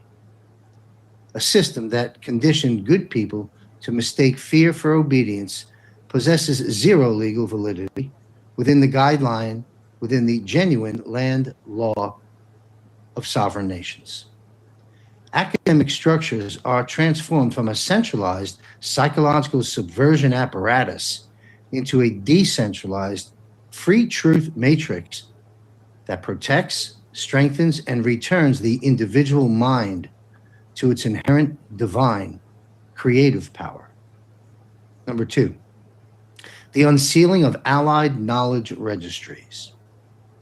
The structural realignment of teaching and research frameworks executes inside the engine room of the Allied Defense Forces over insulated executive protocols. The uncensored release of suppressed history and sciences. Inside the shadows of the G7 foreclosure, Allied task forces execute the comprehensive unsealing of classified registries hidden away for centuries. The human family is granted unedited access to the real, unconditioned chronology of history and the mathematical and physics baselines governing the over 5,000 foreclosed patents. Fabricated sciences engineered exclusively to maximize profits for legacy pharmaceutical and military monopolies evaporate inside the brightest spotlight of the truth. The structural forfeiture of weaponized endowment capital. Utilizing the explicit levers of Executive Order 13818, the bank accounts, elite endowments, and corporate assets of legacy educational cartels are comprehensively frozen and seized. This massive liquidity is routed under Gusara into physical deployment of decentralized, localized schools of the future, turning the wealth of the deep state into a material instrument for the healing and cultivation of oncoming generations. Number 3, the logistical safety net of the Allied educational offensive. This comprehensive transformation of the knowledge framework functions within the 10-year transition corridor of reformation as the definitive cognitive shield, ensuring the oncoming generation is anchored steadfastly against any future subversion. The controlled realignment is precisely insulated by the logistical hardware of the defense forces to guarantee that daily educational access and the distribution of genuine knowledge endure with zero disruption to foundational civilian utilities. Learning detaches from legacy software driven by artificial grading pressure and financial survival struggles, as the material existence of every household is protected by the asset-backed quantum financial system, the QFS, and the flawlessly coordinated universal high income.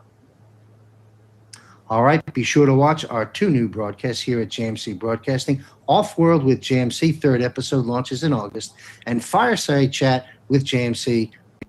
Okay, that's his report today. I got 7-minute one, and we'll get the big video out.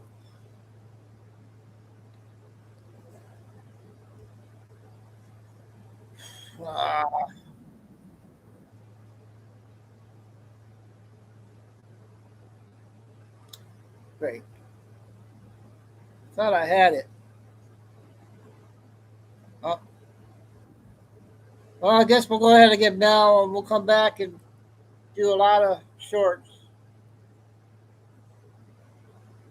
Or let's play this one real quick. Ollie here. It's Friday's update. And then we'll do Mel's 2 hours, Andy. Running in many different directions. So where are we with what's going on this week? Well, we have Anthony Fauci going and pleading the fifth, 111 times? Maybe he doesn't want to talk because he may incriminate himself. He wouldn't even turn around and look at the people. I mean, it's going to be very interesting to see if his pardon holds or not. I'm sure there's probably some loophole that they found to get his pardon undone. So that'll be very interesting. XRP is very low. So if you have extra money and you want to buy XRP, I think it was $1.08, $1.09, very, very inexpensive to pick up. I have a feeling, this is just my gut, they have it very low because it's being used for our new financial blip, and they need it to be at a very low rate. So buy now because it will go up. Other things then, everybody wants to know, where are we at with Iran? Well, Donald Trump said you either make the deal or you're going to face the consequences. So They are still in negotiations with that. We know Zelensky, Netanyahu came over for Lindsey Graham's funeral, and then they were in closed door sessions. So I'm sure we'll find out down the road what leaks out from that and what's happening. Now, on the other side, with the RV wanting to know where we're at with that. Well, unfortunately, contrary to what a lot of people are saying, it's still not fully released. You have tier one, which is governments. There's some that are liquid, but not fully liquid. It's very, very slow from the top down. So it's starting from tier one, governments, and working its way down. We're still only at tier one. So it's going to be a while, guys. It's going much slower than anybody anticipated. There is a lot of other nonsense going on behind the scenes, which I am not at liberty to speak about, but there is just all kinds of nonsense going on with different countries. And it's just, when it comes to money, money is very interesting when it's these large sums and when you're changing the monetary system that we have. So there's a lot of people still kicking and screaming and fighting and trying to play games.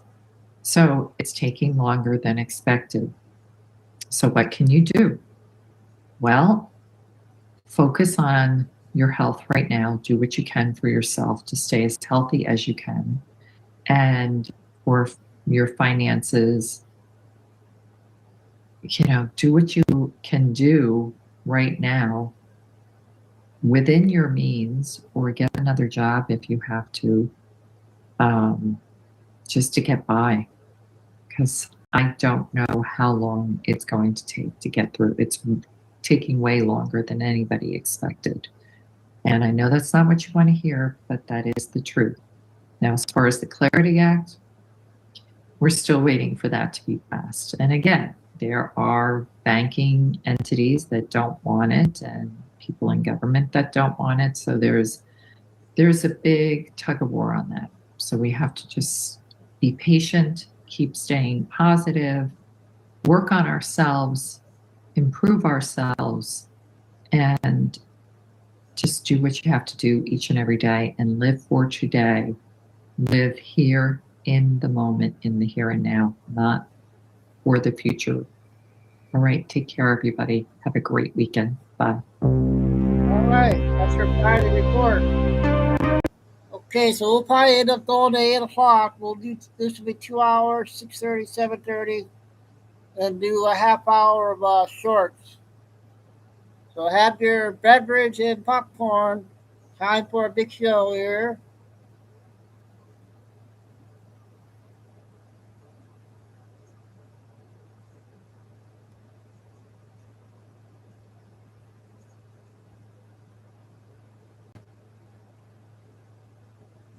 Two hours and 16 minutes.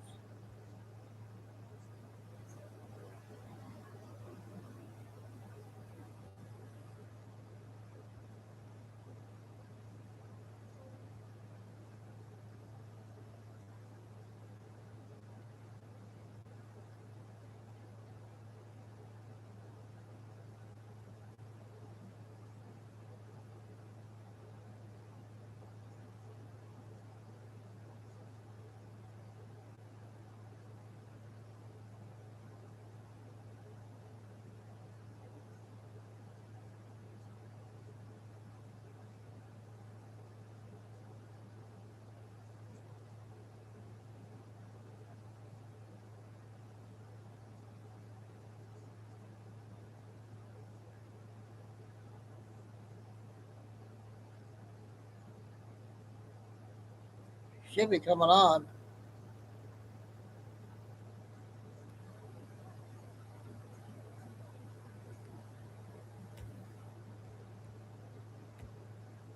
Come on.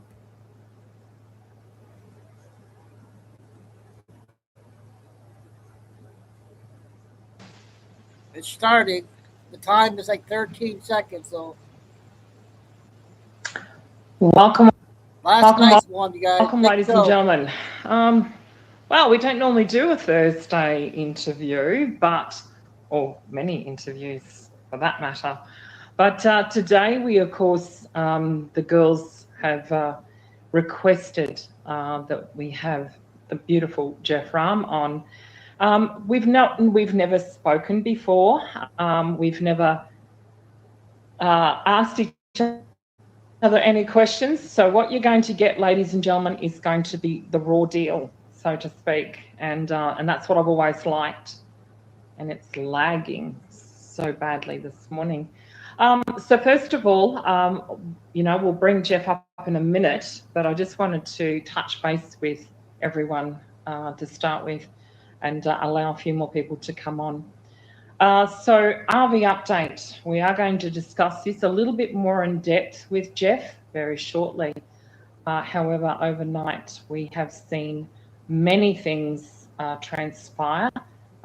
So if you are experiencing any delays, perhaps in banking transfers, banking apps, apps behaving strangely, so to speak, this is all because of that transition. Today here is, of course, July the 31st and going into the 1st of August. We are going to expect some type of interruptions per se. And I want to remind people, as we go into today's special, to please make sure we have an open heart and an open mind, no matter what we discuss or what is going to transpire in the next 24 to 48 hours. I want everyone to remain calm, clear, and concise, as all of the energies, frequencies, emotions, the positivity, the negativity is certainly coming in all aspects of everyone. But as I always say, it also affects me and it affects all of those, including, I'm sure, Jeff. I'm curious to see how he's been feeling at the present moment. But to know that this RV is in motion, it has been for quite some time. Today we will ask a few questions of Jeff. We want to know what his thoughts are. That he is, of course, in the asset management side, I believe, of the Rodriguez Trust. There's many, many different forms of trust, so please make sure that we understand very clearly that all trusts or tiers all have their own acronyms. They all have a different way of distribution of their funds. So please allow integrity, respect. This is very, very important moving forward. And this is a pivotal day today. This is why we are doing it today. Because as we move into the 1st of August, I'm hoping that Jeff has a little bit of an insight. We did have some very big news coming out overnight from the Japanese market. I believe we're going to touch on that. I believe Jeff may have some insight into that as well. So I will be checking the markets during the show. But for right now, ladies and gentlemen, it is with great honour and respect to the beautiful gods, Elf, who put this all together. Could you please introduce us to your illustrious guest, Jeff Ram, please? Oh, Jeff's ready to speak. Yeah, he's ready to go. He's ready to go. Jeff has become a friend of mine. He is the assets manager for the Rodriguez estate. It is not a trust. A lot of people think it is a trust. It is an estate. I'm going to let him tell you a little bit more about himself because he can do a better job at me. But, Jeff, I would love to hear, about how you got into it. How did that happen? What assets are you over? And just a very brief description of who you are for the people that don't know you. Sure. Hello, Mel. Thank you for having me on, Mel. Nice to meet you. It is it's been a long time since I've had someone say that to me, Jeff. So. You are Well, officially the first of my guests per se, so this is a very official business. I often bring people up who are subscribers on a Monday, but Jeff, you are officially the one. So I'm looking forward to this one. So thank you, thank sir. you. Well, Elf is right. The Rodriguez estate is now known as a collateral account. And that means that it's monitored, owned by the IMF, and it's not owned by, but I say monitored, controlled by the International Monetary Fund, the IMF, and it's a dark pool of off-ledger capital.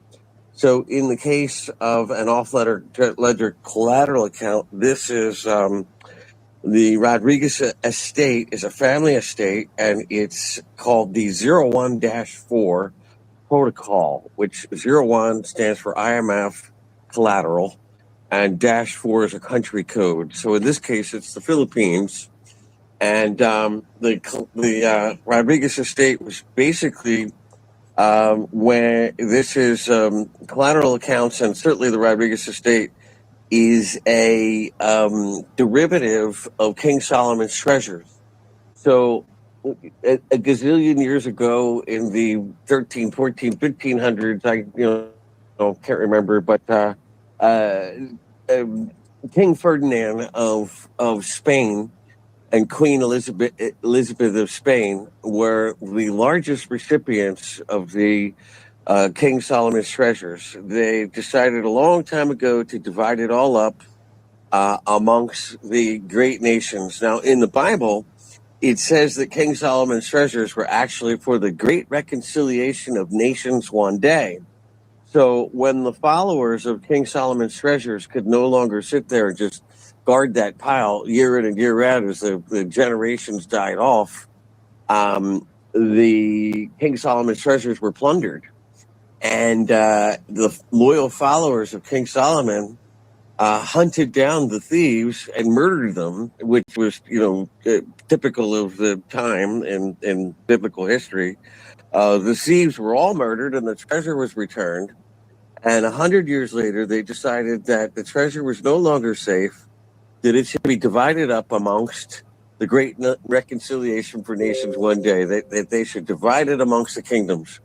Well, because the Pope was part of the guy, the guy divided up, the King and Queen of Spain, being good Catholics, got a majority of the booty, and all the other countries combined did not get as much as the King and Queen of Spain.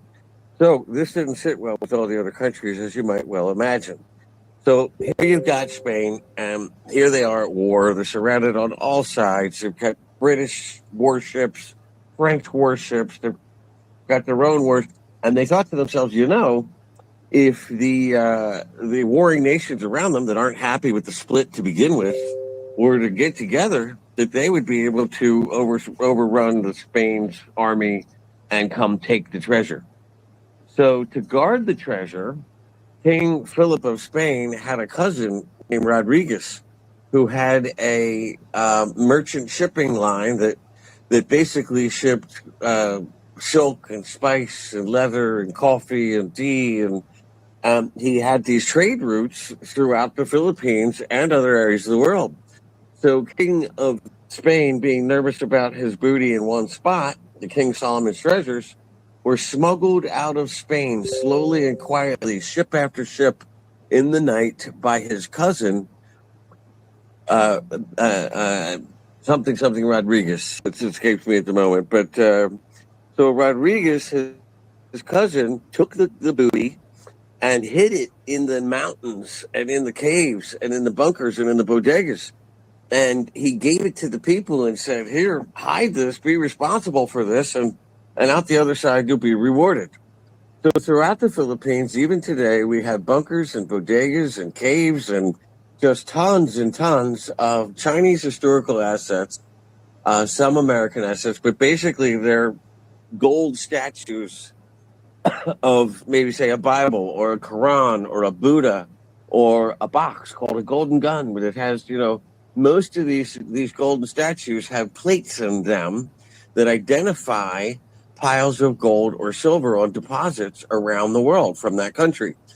So, for instance, if we have one guy, one bank that they deposited tons of gold on deposit in 1933 at pennies per ounce, and it's worth trillions today. So China goes in and buys it back for a couple billion, and then they put it in their bank for trillions.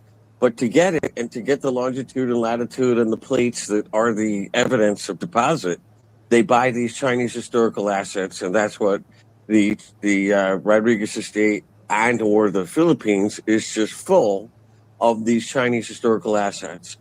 So the other side of the Rodriguez estate is their cash position. They have 934 asset management accounts spread around the globe, and Mr. and Mrs. Rodriguez were killed trying to get their cash back out of banks, such as the Bank of England, the Bank of China, UBS. All these cabal banks in big countries weren't giving back their money.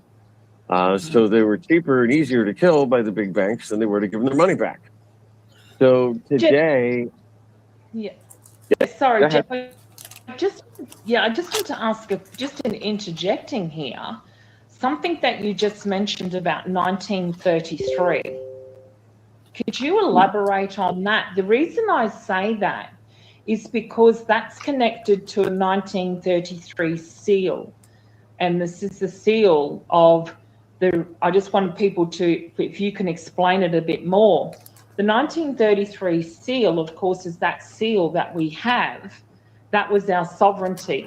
And it was after that 1933 seal that was covered up, as you've just implied. I just want people to understand the importance of this conversation. So that 1933 seal actually was the ending, basically, of our sovereignty. And this is why, ladies and gentlemen, this is so important, just to touch on these little details. So, Jeff, could you just back up a little bit about the 1933 section? There might have been a miscommunication. I was saying in 1933, for instance, when they put 500 tons of gold on deposit in another country so that they could get a loan to build say railroad bonds, to build railroads and farmers bonds, and throughout that time period they put huge amounts of gold and silver on deposit all over the globe to get enough money to build infrastructure for their countries. And now they want their deposits back. So that's what they're doing, is out collecting and repatriating the gold and silver that they have on deposit around the world. And that's why I'm referring back to the 1933 seal. This was an actual seal, Jeff, and that's why I'm lining all of these markers up. And this is why I've been so excited to have you, so that we can make alignments, because a lot of people still have this integration of, what's real, what's not.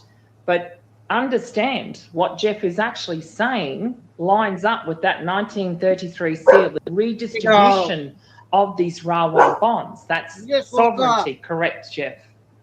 Yep, railway bonds, farmers bonds. That's how they built the country, by putting all of these goods on deposit all around the globe. And now they want it back, but they buy it back cheap at the old price. They want 1/10 of what it was worth today. And boom, they put it back in their own pocket and still make a fortune. Billions, if not trillions of dollars. But I think this is important to note, though, Jeff, as we started, is that this is the difference between an estate and a trust. Yep.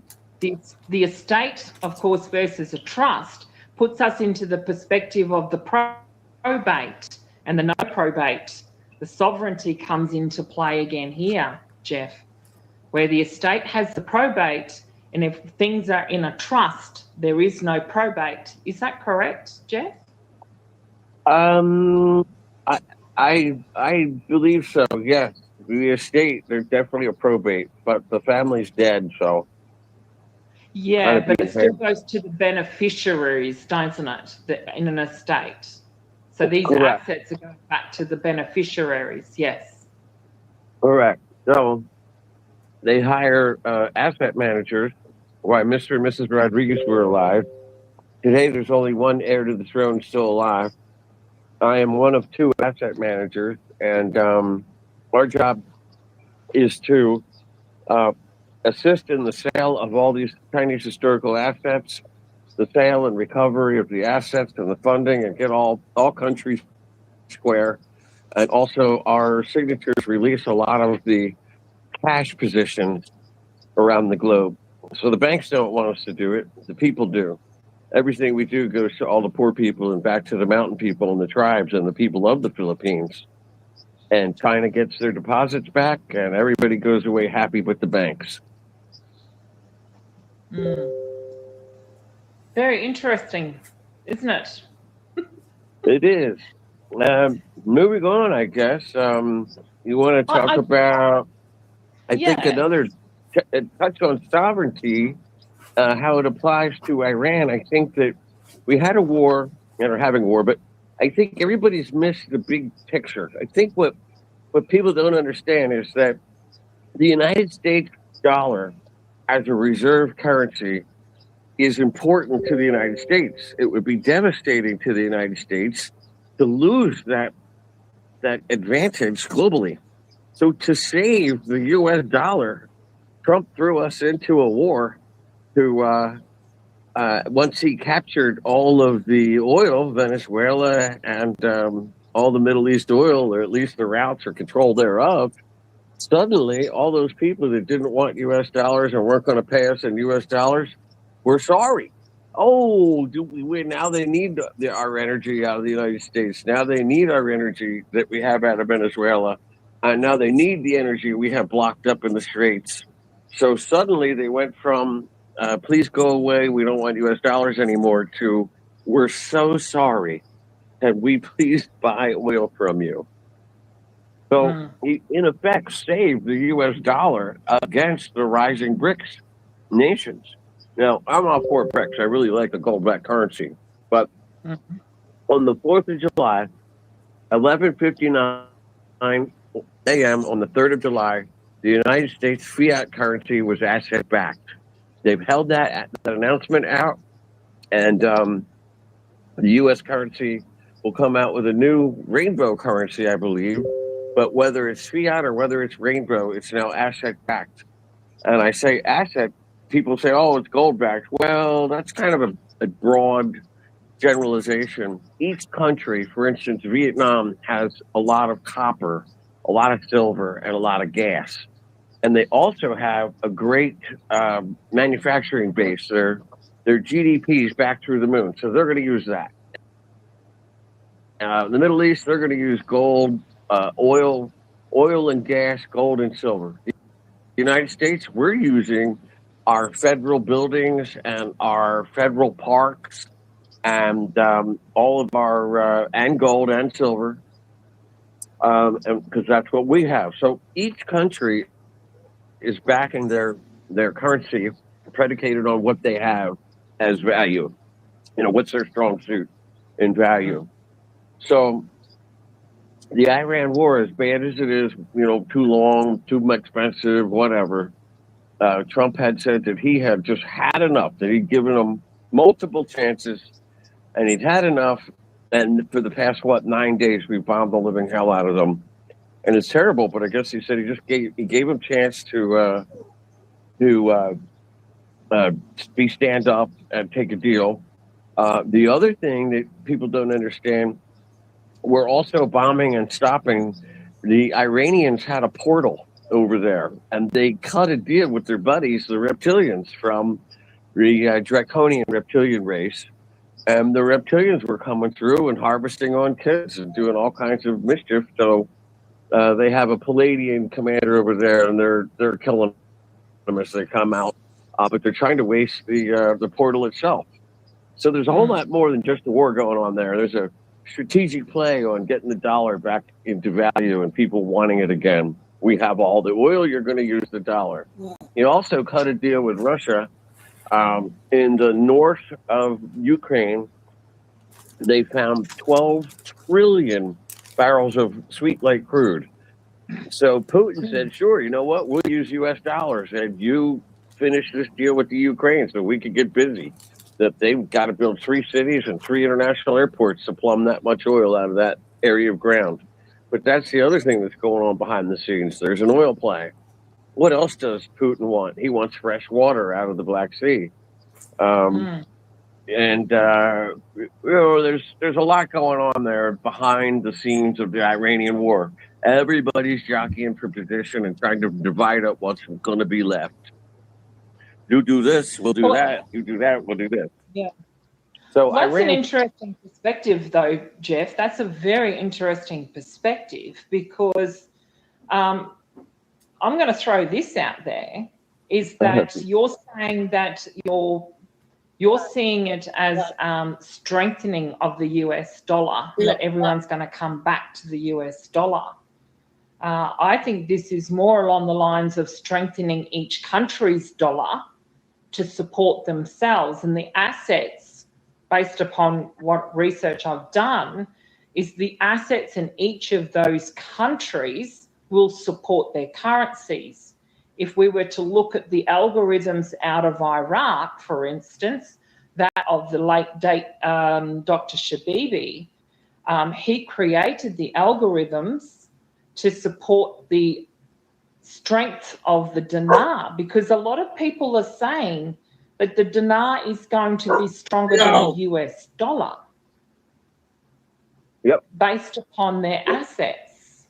I agree. So, this is where BRICS came into play.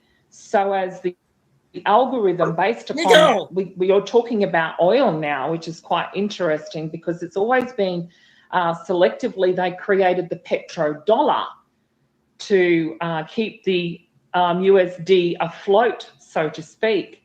But that is now no longer the case because, as you just said, it's the copper inside of Vietnam and Chile, I think, is copper is, and Peru also have a lot of copper. And each of those assets will have their own algorithms within their country to support the strength of their currencies. So where does oil go from here, though, Jeff? In your perspective, where does oil go? Because is it going to be used as it is now, or is it going to disappear? It's going to lessen as alternative sources of energy come online all over the world. I think you're going to see it lessen. But no, I didn't mean to imply that, these countries, yes, their assets support their own currency, their GDP, their assets, or some sort of formula there. But the United States dollar was heading to tank, and it still is. But to say... Well, what do you guys think of this new special guest that she has on? We're only 24 minutes in. We got less than 2 hours. There's about 2 hours. Our reserve positions, it's sort of like a distribution network. Once you have it all set up, the distribution network's worth more than what you're selling. Companies buy companies for their distribution capabilities, not necessarily their product. Well, in this case, the United States just needed to keep its dollar from tanking, having no effect on the other countries' ability to back their own currencies.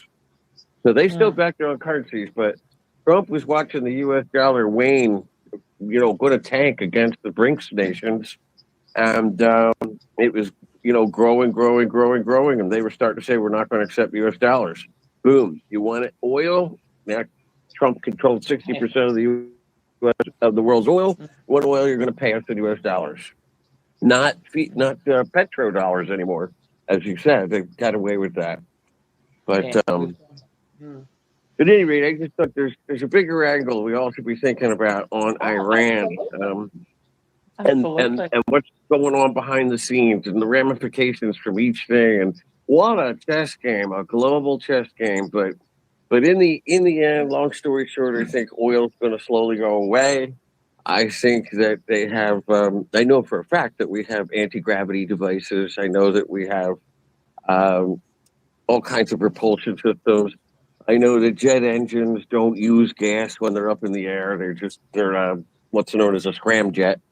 When they get up to altitude, they really basically turn off the fuel. They only use it for landing and taking off.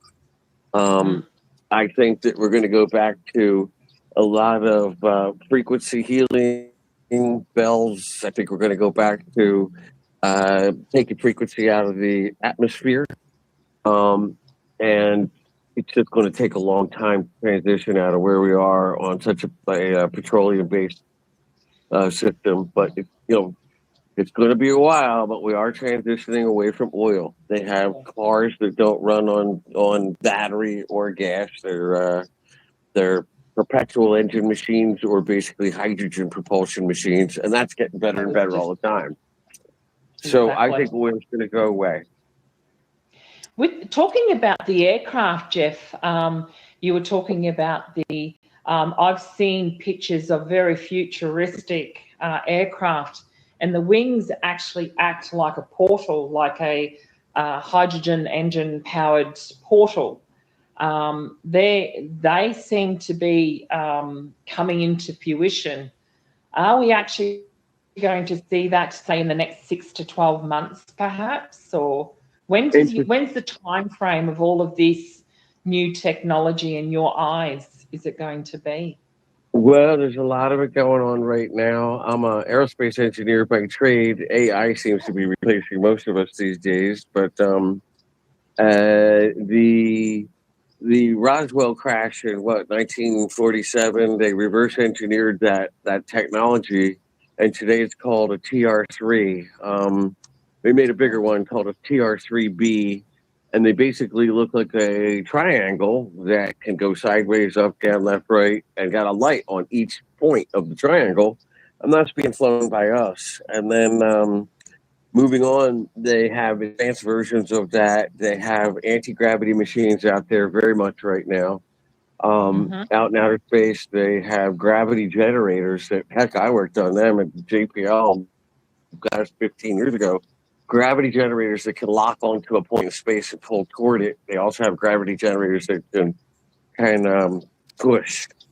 So they're using that as a propulsion, push and pull system. So I know that the anti-gravity is being flown on Earth right now. Elon Musk just launched his Starship fighter. I mean, this thing looks like Star Wars. It's a gigantic anti-gravity ship that, they had a couple hundred people watching it take off. It just lifted off the ground, and the thing looks like Darth Vader, and it's, basically a gunship. And it lifted off the ground, it turned, and it rocketed off into the atmosphere. No wings, no real noise, and the crowd cheering away as this anti-gravity machine went. So things are changing for sure. And I think 100%. We're going to get it. Yeah. It's really interesting, Jeff, because, in the eyes of the beholder, we validate this, of course, through aerospace and Space Force. And I know that the universities here in Australia, specifically South Australia and the University of New South Wales, have been incorporated into aerospace here in Australia, and they were basically doing the testing. When you understand the remoteness, of course, Jeff, of Australia, you'll have to come and visit us over here, Jeff, where they have all of this remote area where they actually do a lot of the testing as well.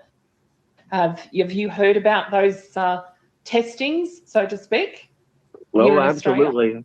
Oh, absolutely. I was a aerospace contractor, aerospace engineer, subcontracted at Jet Propulsion Laboratory. Then I got handed off to Lockheed, and then Lockheed like my ionic propulsion, and I got handed to Skunk Works, where I saw aircraft, or spaceships is what they actually were, no wings, come and go. Underground facilities, the whole deal. So yeah, there's more going on. We went to Mars with the Russians in 1969, and that's a fact. We fly to Mars now in about 4 hours on Elon's machines. We're doing about 20,000 light years in travel. We currently do 11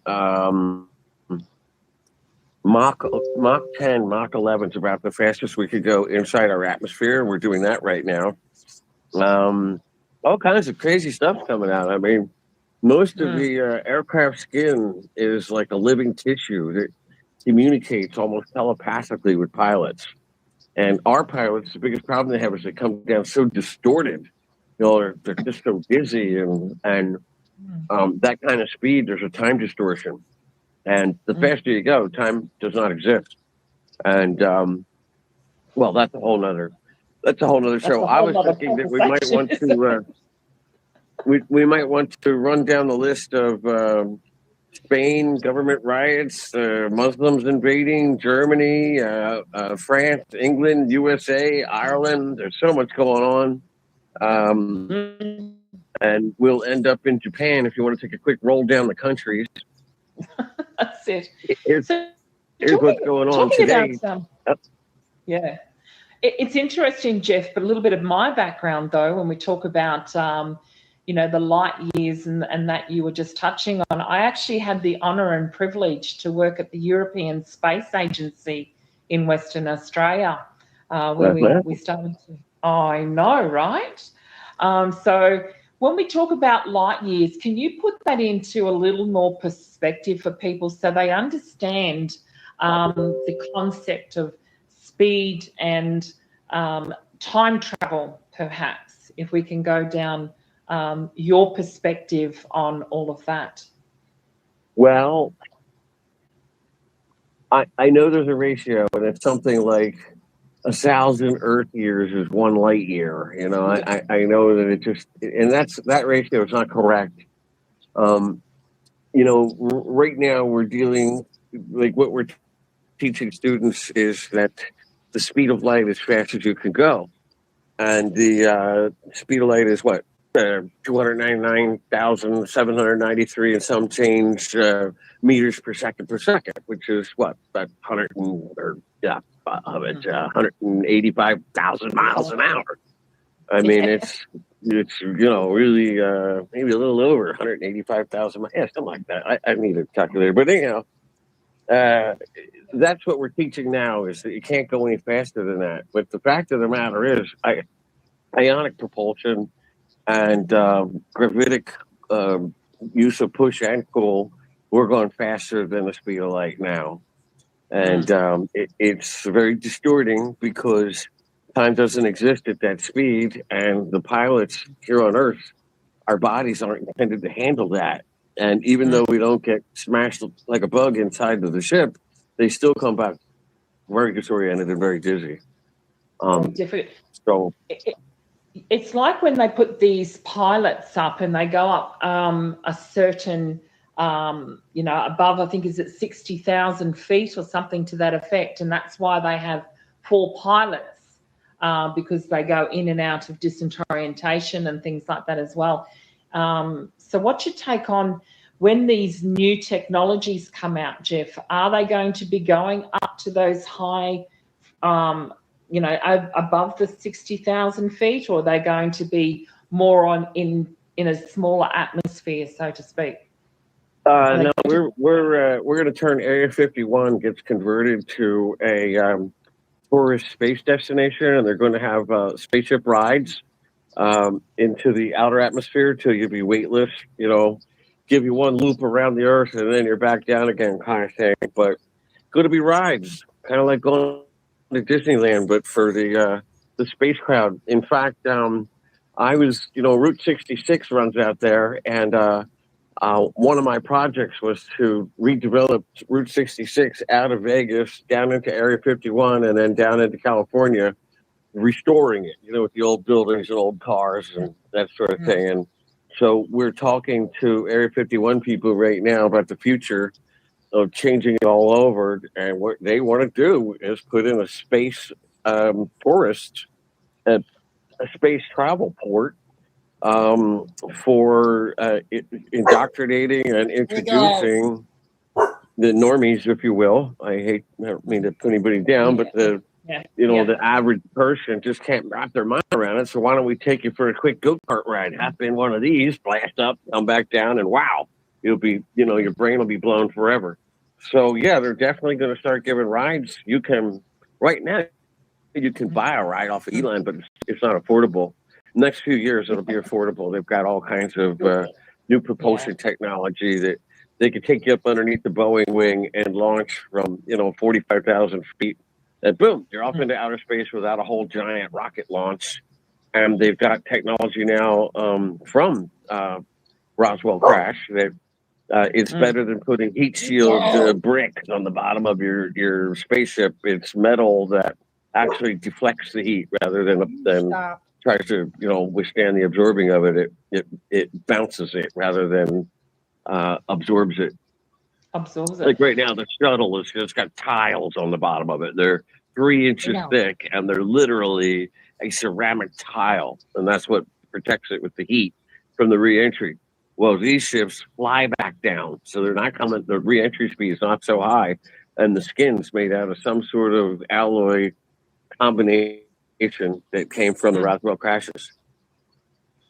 Well, it's interesting that we touch on that, though, Jeff, because there's also been a very, very interesting company by the name of Xanadu out of Toronto, Canada, that caught my eye many, many years ago. And although we're talking about a finance token, that being the Xanadu, it was more to do with the actual technology that this particular company was describing. Now, this company, although it was about the microchip in the per se, what was interesting about this particular so-called quantum, I don't call it a chip, Jeff, I'm not into these chips and trading, but this particular technology it had the aspects of a particular metal or mineral that you're talking about in this retrospect. I'm wondering if it's similar. This particular metal coming from this company called Xanadu utilized a... Hey, we're only 37 minutes in, you guys. I hope we can make it through. I don't know if I guess I got to save all the rest of the stuff for tomorrow. Very special mineral rock here in Australia. In fact, Xanadu stopped the manufacturing at the time of this particular so-called quantum chip and came to Australia and actually purchased the mining rights to actually mine this particular metal. And the metal itself, is my understanding, is that it maintains the temperature. So as you were discussing just then about the ships having this particular... I will play the 3 videos from the cat lady tonight. Outer coating as they come back into the atmosphere without changing of the temperature. These are the things that I have been looking at for many, many years. Have you heard of this particular mineral before? I don't know the exact name of it. I'd have to do some more research. But this metal maintains temperature. It's not affected by, the minus degrees or the heat. It maintains a constant temperature. So I'm wondering if it's the actual same thing that you're talking about. So I'm very curious. Yeah, Xanadu, they're mining and they're a great company, by the way. They're really quantum pushing it. But they mine, it's called caliborate. And they've started out with chips, and they realized that it went beyond chips and integrated it into sheet metals. And yeah, they're having all kinds of success with, using quantum applications, quantum mechanics, and quantum theories that support this new metal. It's not a new metal. It's one that's finally becoming commercially recognized, commercially available. But nobody really knew about it. But they've got it, and they bought the whole rights to it.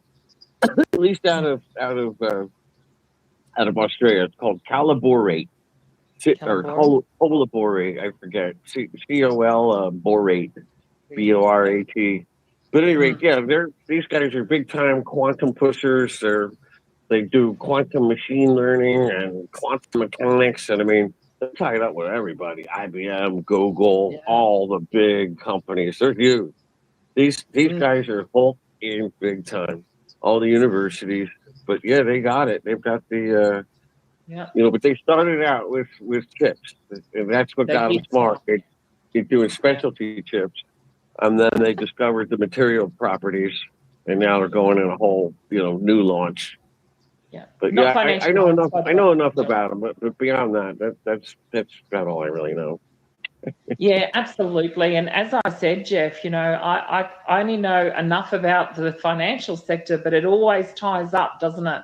It always comes back together. This technology is so imperative as we move forward into this new quantum world. And as I say to people, although we spend majority of our time on our particular show focusing on the currencies and, of course, commodities and what have you, as you just said and stated, Jeff, it all is to do with the technologies. And every time I actually looked at the technology regarding aircraft and aerospace and hydrogen power, it all led me back to this Xanadu Technologies. So again, ladies and gentlemen, not financial advice, but it certainly is one to consider as well. So what was that, Gonzalo? I just wanted to remind you that, I know this is your show, but Jeff has a wealth of information yet about Japan. Oh, and absolutely. He's got an update and everything else. So I really want to hear about Japan. Oh, Japan. Okay. So we're being instructed to move on, Jeff. As I said, it's the first time. It's not going to be the last, I'm sure, Jeff. But just wanted to put that perspective on when it comes to technology, that at the end of the day, these are the things that are coming through. So, but talking about Japan, Jeff, where are they sitting with all of this, including technology and the RV? Well, Japan is the tickets have come home to roost in the Japanese financial market, and they bought too much of U.S. debt. And our senators like to sell U.S. debt. Let's talk about real quick what that really is. What they do is they put up, let's say, a national monument or a park, and they sell it to they get a loan from China, and then they take that money and they all go on vacation. They build one statue of a pigeon and forget about all the rest, take all the money, and then the United States later, in a year or two, the note comes due and we default on it. So what we did was sold our debt, and it sounds good, and politicians love to take credit for it, but what they really did was sell us out, took money out of our national parks, took money out of our buildings and our schools, and leveraged it and took money and stuck it in their pocket, and then later we default on it. So they sell it like selling debt's a great thing. So Japan has been one of our biggest debt buyers, and we've been offloading our poor business decisions for years. Well, they finally had enough, and Japan finally hit the skids. Their currency tanked to like 164 to $1 US. At today's rate, it's 159.7 today to $1 US. So Japan put us on notice that, hey, we can no longer buy any more of your debt, and we'd like to sell you your debt back. Well, nobody wants to buy our debt, and we can't afford our debt. So here we are at a standoff with Japan. Ah, dang it. Wrong button. Hold on. Oh, we got it.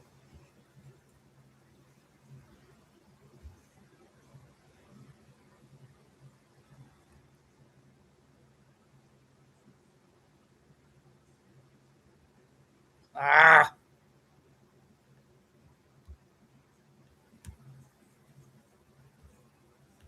God darn it.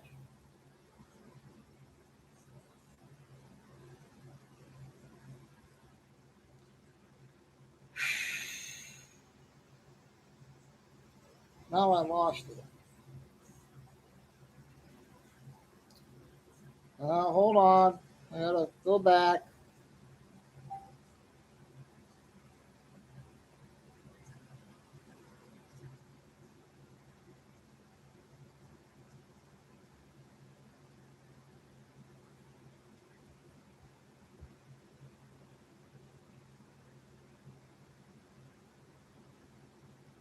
think we're about 37 minutes in there. Now about 4 hours on Elon's machines. We're doing about 20,000 light years in propulsion, and from the re-entry. Well, these ships fly at least. So imperative as we move forward into this new quantum world. And as I say to people, although we spend majority of our time on our particular show focusing on the currencies and, of course, commodities and what have you, as you just said and stated, Jeff, it all is to do with the technologies. And every time I actually looked at the technology. This is at the 40-minute mark. Regarding aircraft and aerospace and hydrogen power, it all led me back to this Xanadu Technologies. So again, ladies and gentlemen, not financial advice, but it certainly is one to consider as well. So what was that, Gonzalez? I just wanted to remind you that, and I know this is your show, but Jeff has a wealth of information yet about Japan. Okay. We did that part, so let's go up a little faster. Many different countries across the world, and including Africa, I think where we're we've right actually about here, seen you this guys. incorporation of the AI technology, that being, of course, part of the quantum voting system. As you said, does this actually come into play? Does that incur just Nasara Jasara to kick in? Where does these aspects of this, because I don't think the public or we the people can endure another midterm election, so to speak. I'm not sure where we're going to go with that, but anyway. I know they've been pushing hard to get the blockchain in place, and in fact, the quantum system is really just blockchain integration, so that you can't cheat. So when they say the QFS, the quantum financial system, is based on blockchain technology, and once that blockchain technology is integrated and accepted, then they can step it in. The next step would be using blockchain technology for voting. But I don't know that they can make the leap from mail-in ballots and all this fraud to boom, blockchain. I think the blockchain is going to start in the financial sector and then migrate into voting and many other areas. Many other areas. They can employ it for everything, but that's probably going to start here with the financials. The QFS. Yeah. In fact, Iraq has already announced, or the CPI has announced the new lower denomination. So we're going to see Iraq pop here quick. I can get into the whole RV news too, if you want to get into that. Oh, yeah, absolutely. Yeah, go for it. RV. Hi, we can talk data centers. We can talk. What's that? We can talk data centers. We can talk flock cameras. We can talk RV. We can talk med bed. Hello. Yeah, Jesse was just going to say, definitely want to hit on the med beds and the RV because we're already an hour in, and I know that you're limited to 2 hours. So it's your decision what you want to do. Well, I guess most of the people on the phone don't want to hear about my rant on flock cameras. iPhone, I don't know if you saw the Apple CEO, Tim Cook, said it's unavoidable that they have to raise the price on every Apple product. And I've got a lot to say about that and the dangers of it. There's flock cameras. The CBI announced the new currency for Iraq. Med beds and RV is probably what most people want to hear about. Let's do that. Let's go through. Here's what's happened in the RV world. Here's the dates. Here's what's physically happened with money. Starting last Wednesday, last Thursday, the Native American Indians got paid about 90%. By Thursday or Friday of last week, they were paid 100%. And that's been confirmed. They were paid in Reno.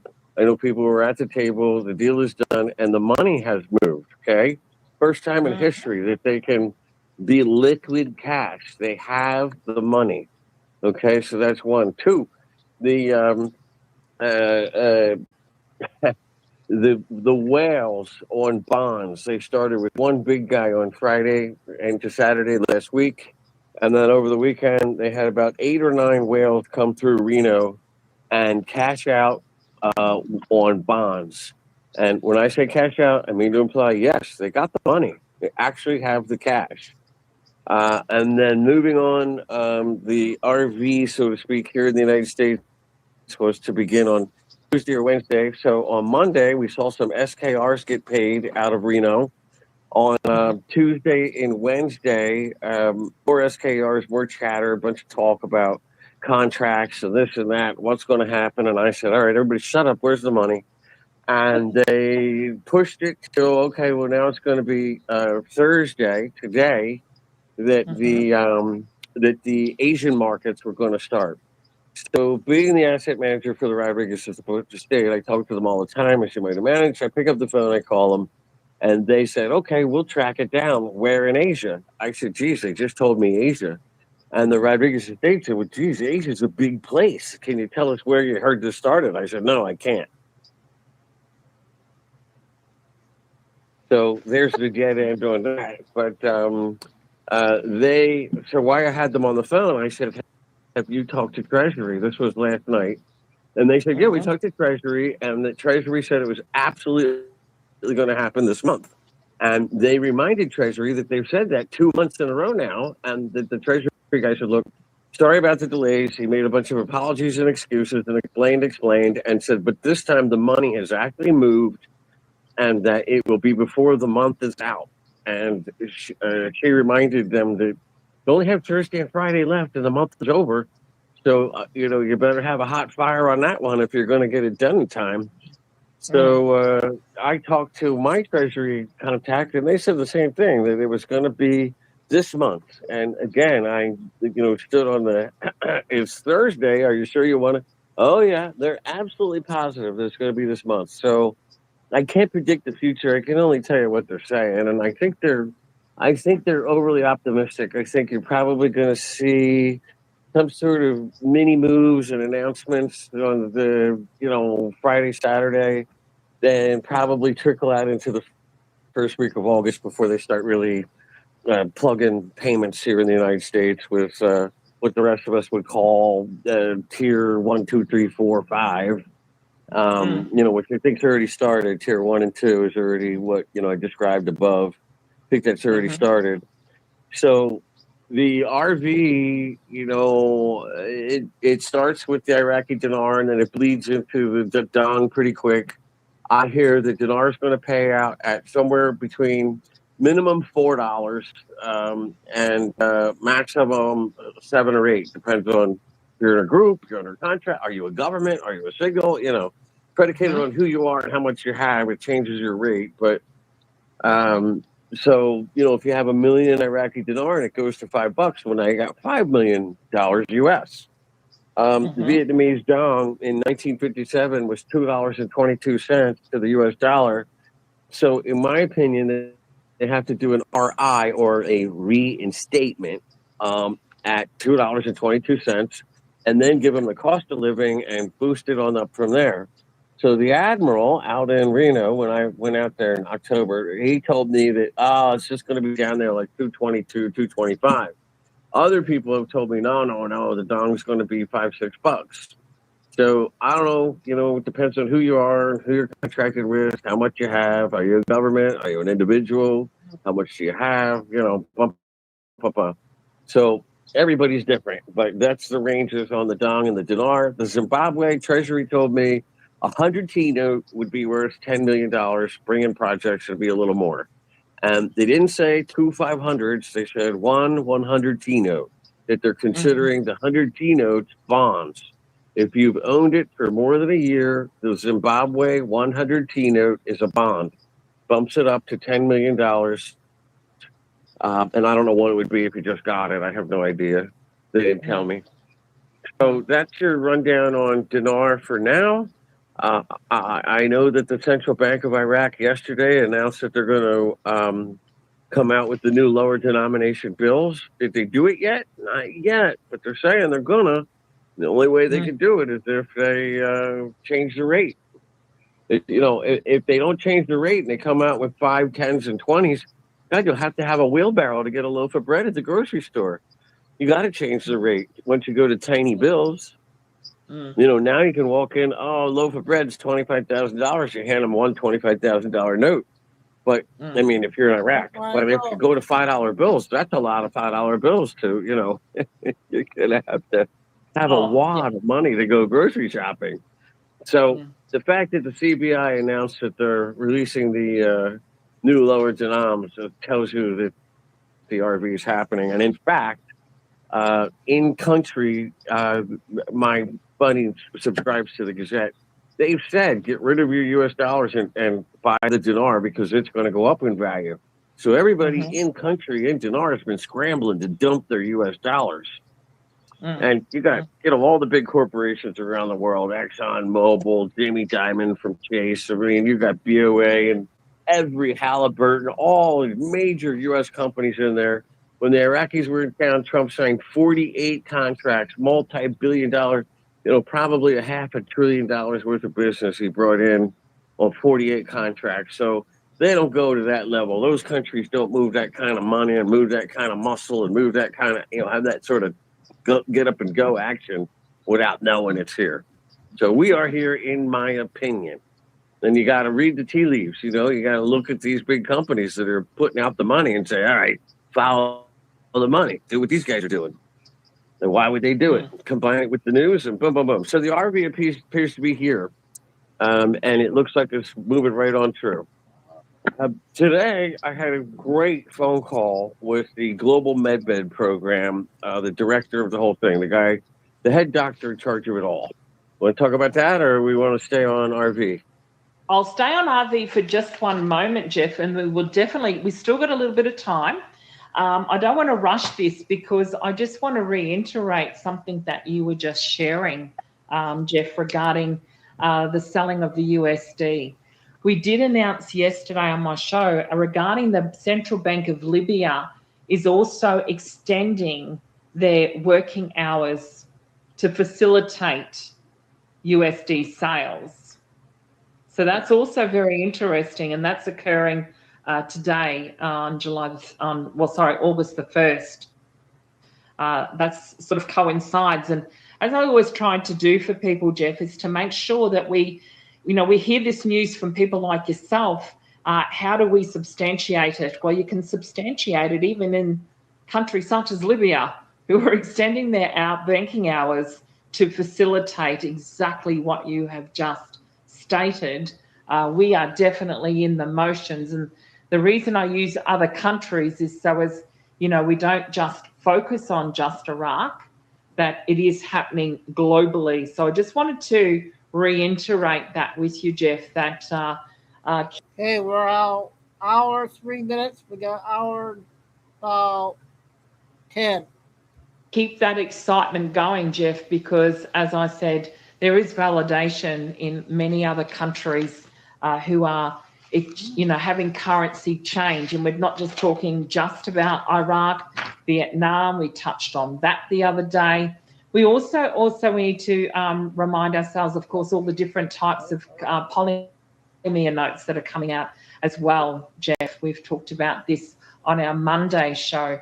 So, thank you so much for that, Jeff. But yes, you can go into the med beds now, but I just wanted to validate the sale of the USD so people can then, are they going to release in Libya their new lower denominations as well? So I'm excited to see what happens in the next 48 hours, as I said, Jeff. But go right ahead, Jeff. Let's get into the med beds. Well, you can get your absolute truth, news, and facts at 1-800-ASK-JEFF. No, I'm kidding. I don't have that. The med bed, I talked with the head program director, the global director. He called me yesterday. I missed his call. He called me back today. We talked for 40 minutes. Great guy. And, he just described how many of the med beds are galactic influence, that they've got a lot of off-world technology. He described the galactics themselves as beautiful, and that the Palladians were the head of all the galactics, that there were many, but the Palladians were the heads in charge. They were 8 feet and beautiful, tall, gorgeous people, and that they were able to shapeshift, that when they came down to Earth, they could, shrink and shift into a more acceptable format, if you will. I don't know who they look like, but they can shift. But they say that they really appreciate a sense of humor. That they don't like humor when they're talking about the military and the plans and but that when they meet individual humans, that they've been so busy as scientists and experimenting in mathematics and solving the problems of the multiverse, that they really enjoy it when we make jokes. So they said they forgot how to laugh. The head of the global medbed program, he said when he first met him, he did the Star Trek, the hand symbol that Spock makes, that he held it up to him, and they thought that was hysterical, that they laughed and laughed. And so at any rate, we're having a really good conversation with the galactics. They're watching our progress. They're watching Earth. We're looking at medbed technology. The medbed spectrum of technology spreads across from complete hoax to some med beds that are, offered by the wrong people. They say zap your soul energy or something. That you have to be careful not to get in some satanic med bed. They were absolutely against, and this was the Galactic saying this, that they were against Sky Prince, that she was absolutely a fraud, that they're not speaking to her at all. I know she says that the Galactic speak to her through her dogs. They said that's not true. That they don't know, why she would go like this. But anyway, they know it's about greed and money. They said that the humans are the center of the multiverse, and we are the superior species based on a double helix DNA strand that hasn't been discovered yet by our scientists, but that it's actually another helix within the helix, and that we are the top of the chain in the multiverse. But right now, we are so archaic and so calcified with our pineal gland that we're animals. To them, we look like, fighting monkeys in a cage. And they're just constantly, track at their head how if you give us technology, well, we make something with it to kill people. And if you give us medicine, well, we make something with it to kill other people. It's just constantly this caveman mentality, this low vibration that they're like, well, we want to help. And they came to, what was it, Truman, and said, look, we're going to give you all this technology and peace on Earth, and everybody will live longer, or you can talk to the Greys. And the Greys say, well, if you'll just give us humans, we'll give you all this warring technology. So they bought into the wrong side, the dark side of the equation. Well, for the first time in history, we're able to make our own choices actually matter. In the past, the timeline was set, your choices were set. No matter what you did, it was going to be. But now, humans, for the first time in history, have the opportunity to choose what's going to happen in their future. When you touch on calcification, we actually touched on this in a private group just the other day. We were talking about how much, of course, fluoride that came into our water calcified, much calcification around the brain. And of course, the question was asked, of course, is are the med beds going to help with that? And my understanding is yes, Jeff. I know there's a few people running in line for questions. However, this is my first time with Jeff as well, so you're going to have to bear with us for a little bit longer. But I will hand it over to Q&A very shortly, Jeff. But I just wanted to break down this whole medbed based on your perspective. What is the actual release time? Because, I mean, I know a lot of people are still out there, that are still hurting and want to know what is the time frame. Just very quickly, though, Jeff, I did happen to mention I just wanted your perspective on the actual trip that DJT, President Trump, made to Turkey just recently. Was that about NATO, or was it actually about the release of this technology, Jeff? Have you got any insight into that at all? I believe it was about the sale of the F-35 and NATO. I'm sure the conversation was multi-pronged, but I believe those are the F-35, NATO, future. I believe that you're going to control this and we'll control that. Give Russia this and give Iraq that. I think they're dividing up what's going to happen or potential scenarios, but it all starts with, hey, here's some F-35s. And I think that, in my opinion, that Trump's going to, they say Israel will be last, they're saving Israel for last. Well, yes. I think in the end that Turkey and a few of the other Arab countries are going to take out Israel. I think that they're going to lose when the United States pulls out of the Middle East and out of that hemisphere of the globe. I don't think they'll be able to sustain their own survival for long. But yeah, I don't know. But anyhow, Turkey, who knows?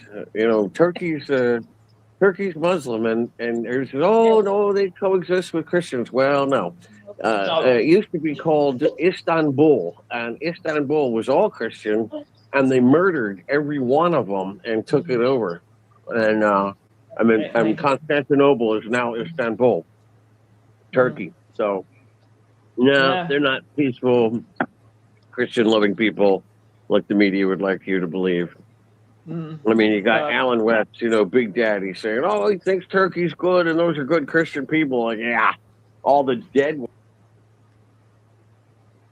Okay, we got Silver Super. It's been a couple of weeks. I haven't seen you in a while. Been lurking?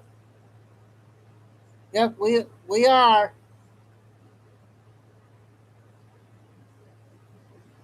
All in God's timing and prayers.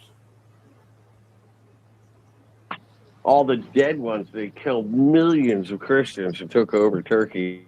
Yeah. You can't go to. I'm sure there's plenty of good people that still live there, though. But we're talking about. Yeah, there is, of course, that minority that still are very, very good people. It's like, Jeff, there is one thing that I'll say before we unleash it. And as I said, this is a very open forum here today. So certainly ask Jeff whatever you would like to ask Jeff in the last final 45 minutes. But Jeff, on behalf of myself, thank you to, of course, God's Alpha and the admin for putting this together. They worked extremely hard, and deservingly, they really wanted you to come up and speak with me. And I hope I haven't interrupted you too much. And I'm sure that hopefully that you will come back again someday as well. And we can certainly go into all sorts of different things. But this was just a very short introduction. And I appreciate your time so very, very much, Lee. As we go into the Q&A, as I said, please keep an open heart and an open mind. Be very, very respectful in Jeff's opinions and things like that as well. I know that we all have emotional attachments to the med beds. Again, this is just Jeff's opinion. And Jeff, on behalf of myself and my team, before I forget to say a very big thank you for coming on today. I've thoroughly enjoyed my conversation with you, and I get to now hand it over to God's Alf, and you can have your Q&A. But thank you so much again, Jeff, for all of your insight, your RV update, and I look forward to discussing further about portals and all sorts of things as well. So thank you so much, Jeff. Sure. Right, Thanks Jeff. for having me on. It's an absolute honour and pleasure. All right, God's Alpha, it is over to you. Thank you so very, very much. Thank you. Wow. Yes, I could listen to the two of you for hours. I really, really could. It's just Jeff is limited on his time, and I wanted to get to 2 questions. If you do have a question, now is the time to raise your hand because we are limited on time. and you will be allowed one question per person. And just ask questions, please. The first person that raised their hand was Lynn B. Lynn B., did you have a question, please?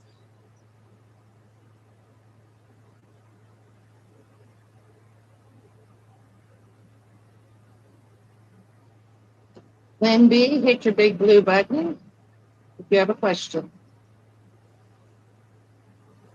All right, moving on. Mary Patton. Mary Patton, did you have a question?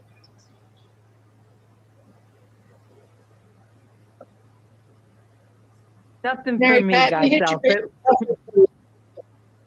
Oh, darn. I did. Thank you. Thank you. It was a great show today. Thank you, Mr. Ram and Mel and God's Elf. Great show.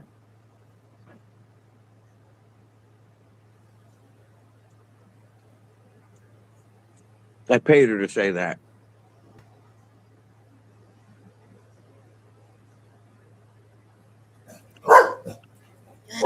Chico. Elf?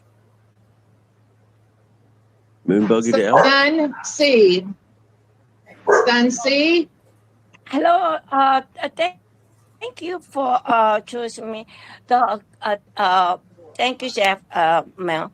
My question is, my husband is a retired veteran, and he needs med bed. And how I'm gonna put on the list? They're gonna call us, or that we have to have the how I'm gonna find the list to the med bed. Thank you.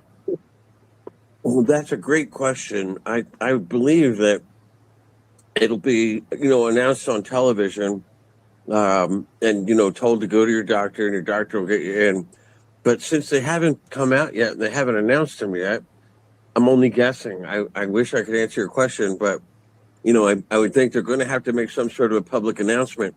In June 2021, Trump got on national television and said that med beds were coming out and that the pharmaceutical companies were going to fall under the weight of their own deception, and that, med beds will, dominate the medical community, and we're all going to live longer and feel better.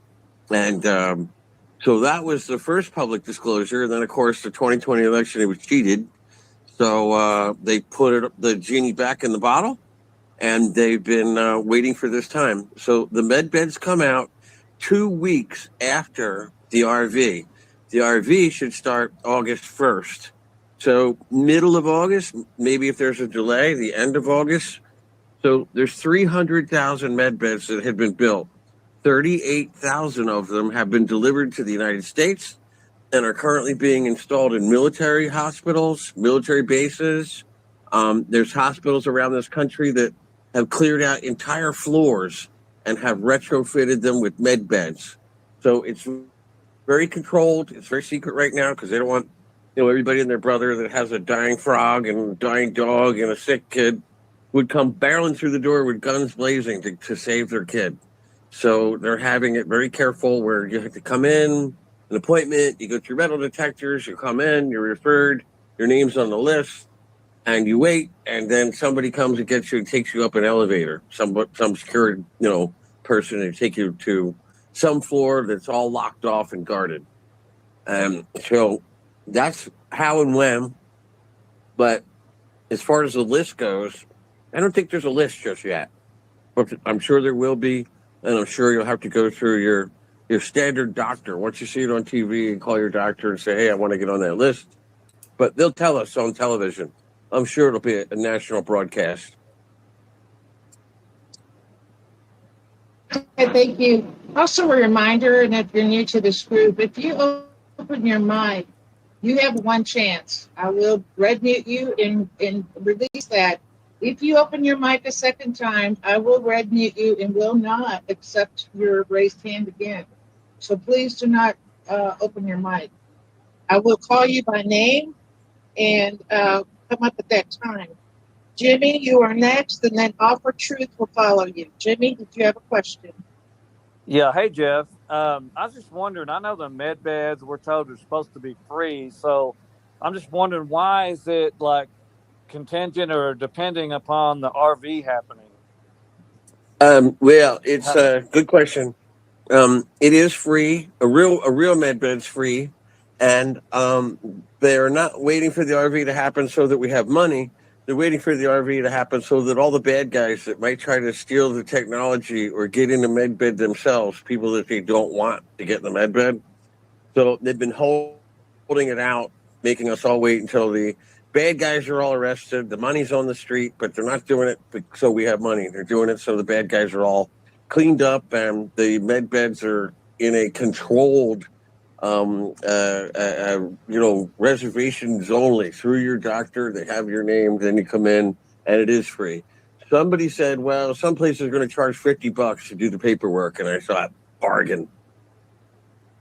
But if they try to charge you $500, that's a scam. If they, they tell you that,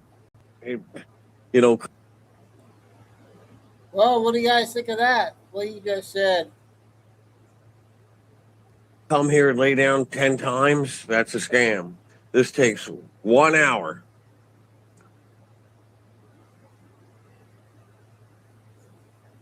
Thank you. I have a couple questions just from what you've said. Can you briefly explain the different types of med beds for us, please? Sure. There's 3 types. One they're making for animals. There's a veterinary type bed, and I don't know much about it. I don't know if it's available. I don't know when it starts. I just know that they're making one for vets. The second one is there's 2 levels of med bed. One's where 95% of the population gets into it, which is what I call the normie med bed. It does about 95% of what the off-world med bed will do. It's the one most of us will get into.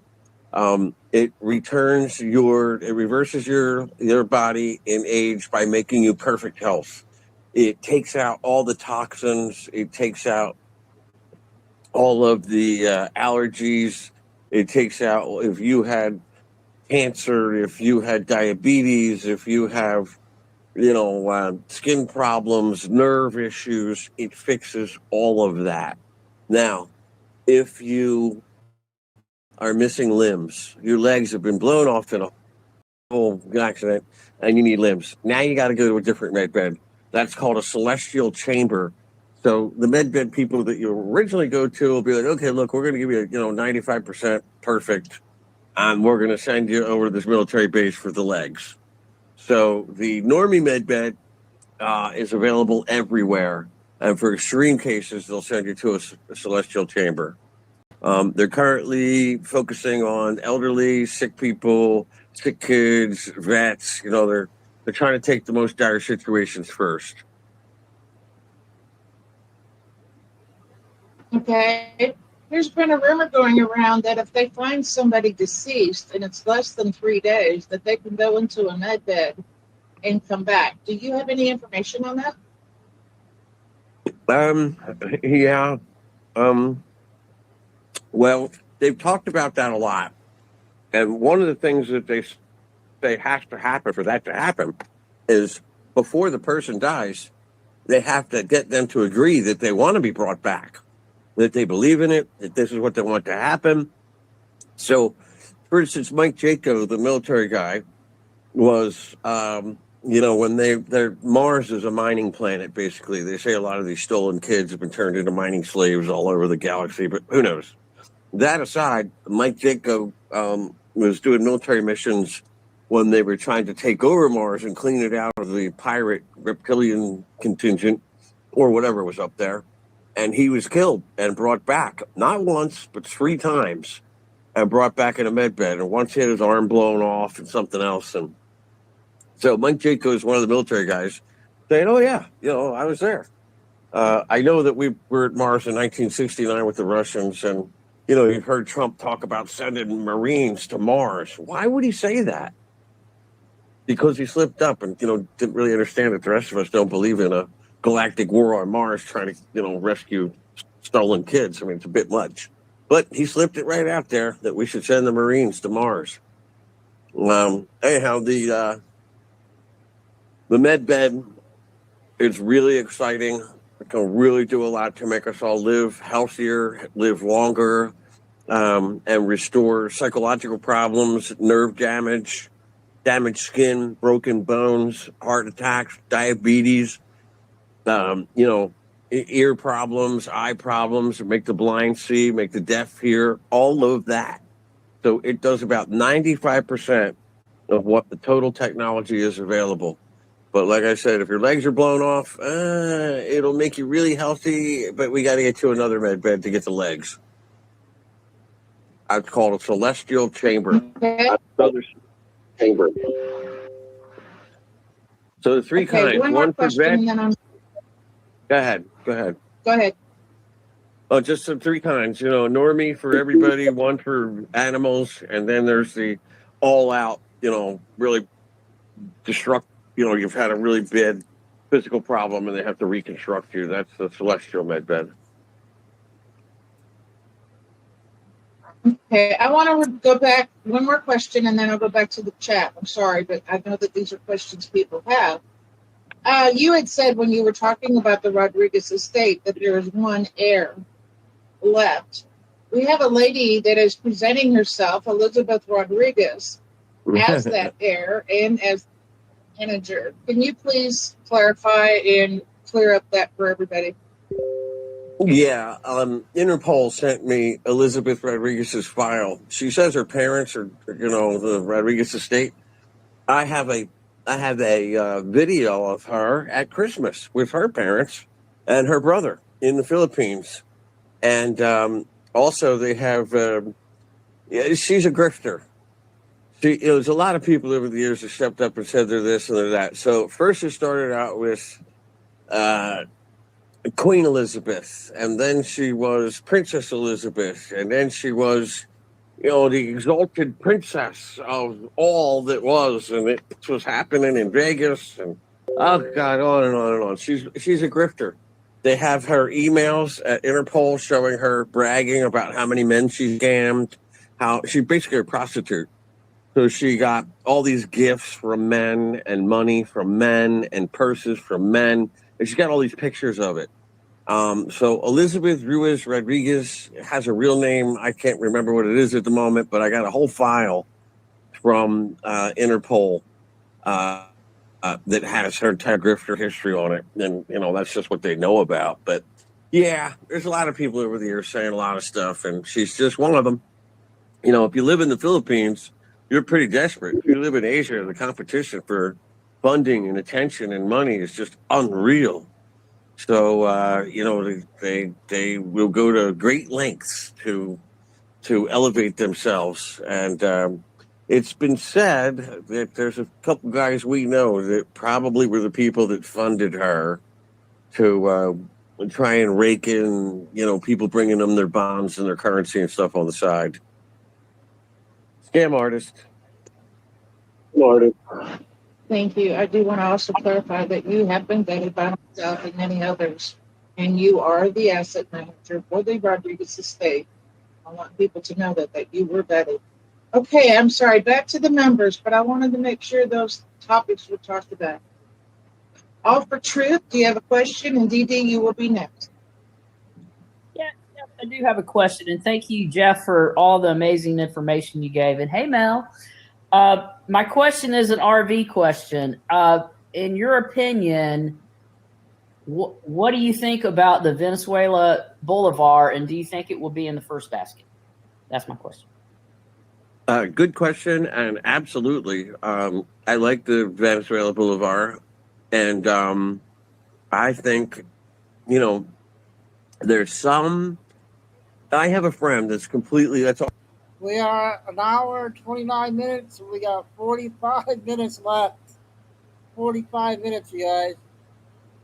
All he is all about is the Boulevard. And Ross, in case you're listening, I'm blaming you.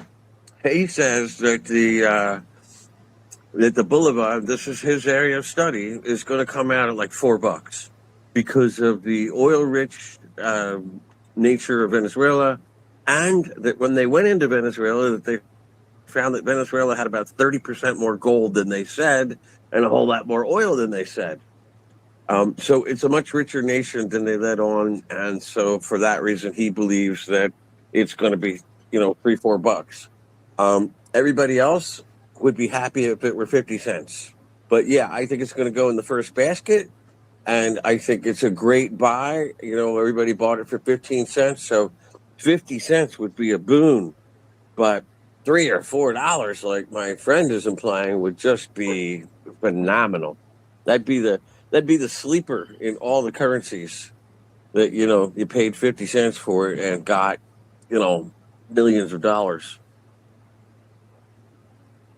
Okay, thank you. I just want to remind everybody that we're not here to give financial advice. We're just here to give you information and our opinions. So, this is not financial advice in any way, shape, or form. We're just here to give our opinions and have a friendly chat. Okay, next person in line is Dee Dee, and after Dee Dee will be Jan. Yes, hi, Jeff. Thanks for taking my question. And my question is, after seeing a post about a nurse that had witnessed something like over 800 different limbs being regenerated or grown back, I'm wondering if that's factual. And also she said the med bed was just reminding the people that they were able to grow back their limbs. And if that in fact is true, is there a way for people to be reminded of their ability to heal themselves without med beds? That's my question. I believe so. Yeah, no, it's a good question, and it's a little deeper than just that. But it's interesting you bring it up when we sing songs to ourselves. It's spelling, it's spell casting. You have to be careful. This is what Michael Jackson used to say: is be careful what you're chanting over and over all day long, year in and year out, that you hear these songs. Careful what the lyrics are. Careful what you're saying. Blah blah blah. So if when the studies came out, when patients went to doctors and the doctor said, you have cancer and you got about 6 months to live, they cast that spell on them. That's what the people heard. And sure enough, within about 6 months, that's when they died. Other people that refused to believe that and refused to accept that spell casting, so you're just you're a flunky graduate wearing a white coat, and I'm going to fight this thing, and they live for years and years to come. But the people that go, oh, really? Oh, no, and start making preparations to die, they die exactly. So I think that we all need to talk positively to ourselves, that we spellcast all the time. Saturday Night Live used to do a funny skit, Positive Affirmations, with Jack Candy. And he'd stand in front of the mirror and say, I like myself. I am good. I'm a winner. People like me. Well, this is important. I mean, it was a silly skit, but absolutely you can heal yourself. Absolutely. Raymond Rife Technologies was frequencies, and the frequency didn't heal you. You healed you. You just got the frequency that you needed, and your body takes what it needs and spits out the rest. And people say, oh, med beds are dangerous and frequencies are dangerous. Well, really? How about your AM, FM radio you've been listening to your whole life? Oh, well, frequency is dangerous. Really? Because every vibration coming out of your voice, every vibration coming out of the speakers of your car and your TV are frequencies. Cancer is a parasite that can be killed with a frequency. Candida, parasites killed with frequencies. We all think that we can kill parasites by getting an antibiotic, but that only kills the adults, and then the eggs hatch and they come right back. But frequencies don't just kill them, they annoy them, so they go running out of your body and not just die and clog your lymphatic system. So I would recommend Raymond Rife frequencies. There's a lot of information available on that. There's people that do it. I know people that do it. It's just they're kind of overwhelmed and underfunded, this side of the RV. But absolutely, we can heal ourselves. Absolutely. So positive talk. I mean, what the heart feels, the lips speak, the body and mind become. It's very, very important that you constantly speak positive. When people say, how you doing today? lie. Say, I'm great. I'm awesome. I like myself. People like me. I'm having a great day. And just constantly put that out into the atmosphere. Talk to yourself. Talk positively to yourself. I am healthy. I am good. I mean, it's absolutely a known fact that water is consciousness. It is memory. It is smart. If you show water a picture of something and then freeze it, the picture of that freezes. When they took a word schizophrenia and froze it in the water, it came up a picture of two people. Water has memory. Water is controlled by frequency. So drink healthy water and talk to it. Put it in your glass, and before bed, before you drink it, say, I am healthy. I like me.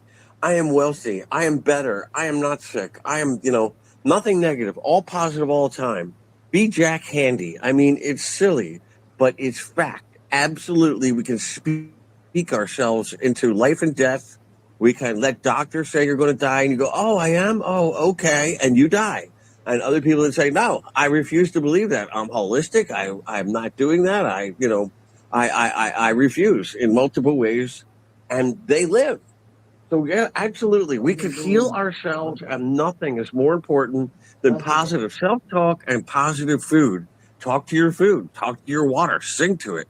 They take water and they put it in front of Mozart. Then they freeze it. It's beautiful fractals in nature. They take water and they put it in front of AC/DC, and then they freeze it, and it looks like something out of hell. There is no recognizable pattern in the water. And that's one of the fears of these data centers, is that when God died, when Christ died on the cross, and his blood ran down the cracks through the earth, that it went into the aquifer, and that Christ's blood was carried throughout the earth through the water. And since the beginning of time, the water, the oceans, the aquifers, the rivers, the lakes, all carry memory. Memory since the beginning of time.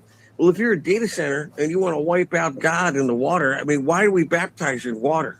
Why do we drink water? Why do we drink the blood of Christ? If you want to wipe out Christ and you want to wipe out the memory and the good and the bad of everything there is in life, go ahead, wipe out the water. Take these data centers and electrify the water and shock the memory out of the water.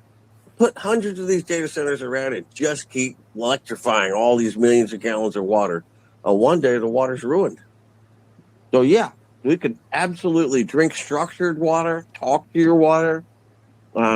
Absolutely speak positive.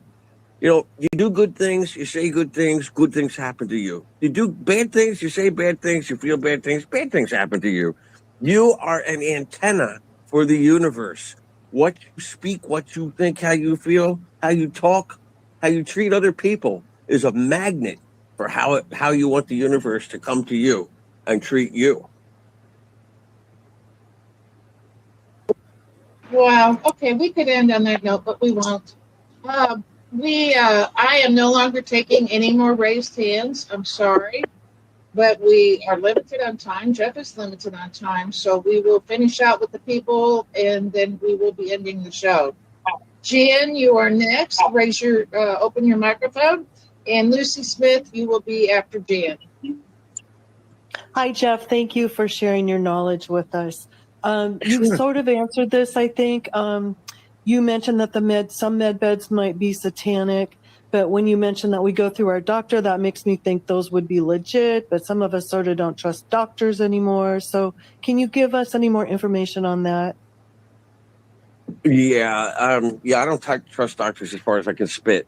Doctors kill more people in America than cancer. But when you go to your doctor and it's free, and he's sending to this place that comes handed down, I would say that you have to have some level of trust in that. I would also watch, if Trump or Trump's administration prints locations or phone numbers to contact. I think those would be legitimate locations. But if they're in hospitals, like if it's big, they got a whole floor of a hospital, that's legit. If it's big and it's on a military base, that's legit. But keep in mind, these things take computers and cooling and doctors that program them, and they're big. I mean, like one bed, you lay down in it for an hour, but you probably went in and talked to them for a half hour. You get in the bed for an hour. I mean, it's a big operation. Anybody that's just got a bed in the back room or in some sort of a physical therapy place is not legit. These are controlled by the government, controlled by the military. And if you don't see doctors that are serious in hospitals that are big, in places like military bases and military hospitals, civilian hospitals, big. This is multi-million Are dollar you listening to installations. that, T? So if you see something that's Mickey Mouse, it's What do you not think real. of If they're trying to Bitcoin? charge you and make you come back every month for another treatment, that's not real. And that yeah, came right from the Global MedBed guy tonight. We spoke for 40 minutes, and he said to watch out for that there's a lot of scammers out there that want you to come back. And the reason they do that is We're almost done. We got 20. God, we still got 35 minutes. because they're machines nicking away at your soul, just a little bit here and a little bit there. And they want you to come back and back and back so they can suck the life out of your soul. Don't do it. These are fly-by-nighters. They're small. You want to look for the big bear, the big federal government, the federal building, military, hospitals. Like there's a hospital in Indiana, the whole top floor has been completely wiped out. And for a year now, the military's been filling it up.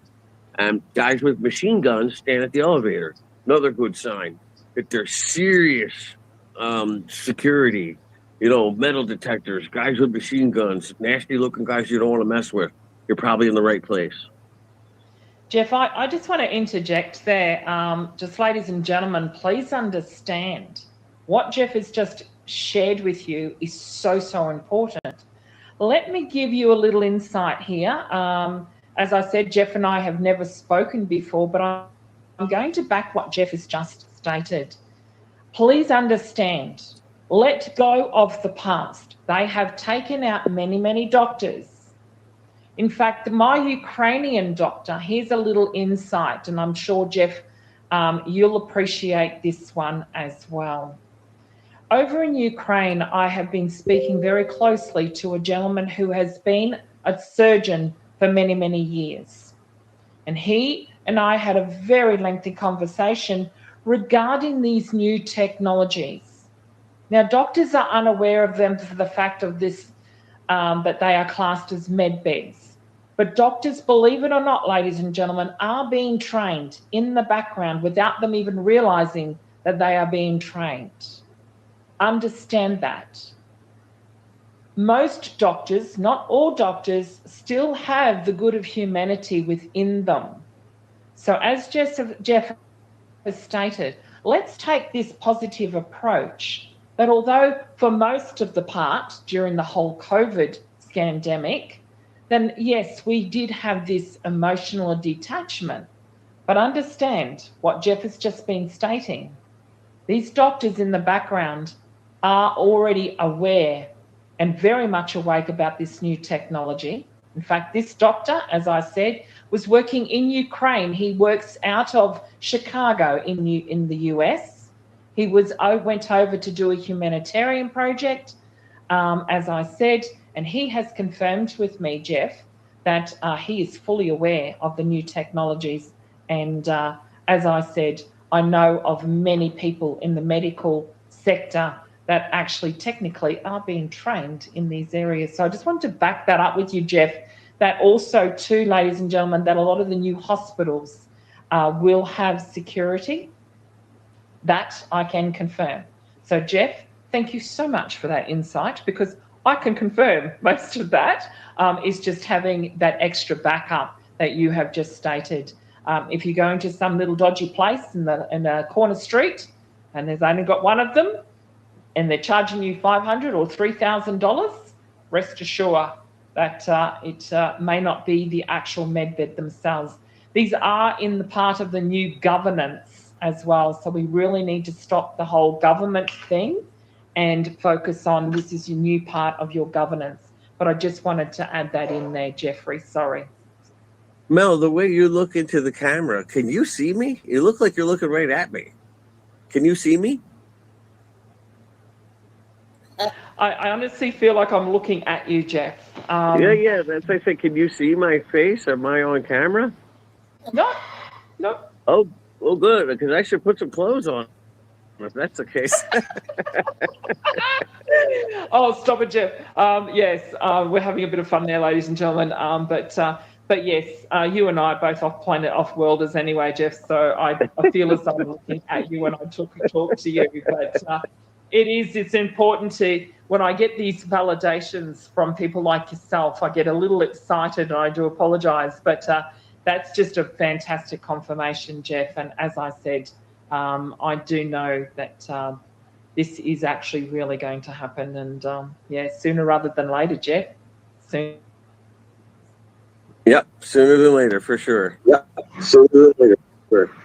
All right, thank you.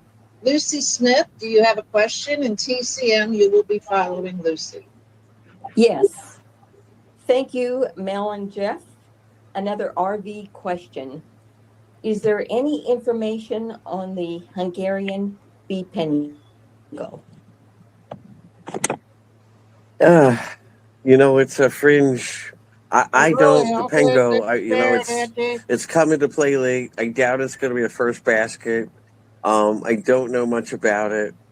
I know that out of the 209 countries, we have 71 currencies, and I can't imagine that if there's an adjustment they're going to adjust them all. I just don't know how big. The Pengo was sort of brought to the table late in the game. It's not a first basket. But I'm sure it'll revalue. I just don't know what it'll be. Thank you. TCM.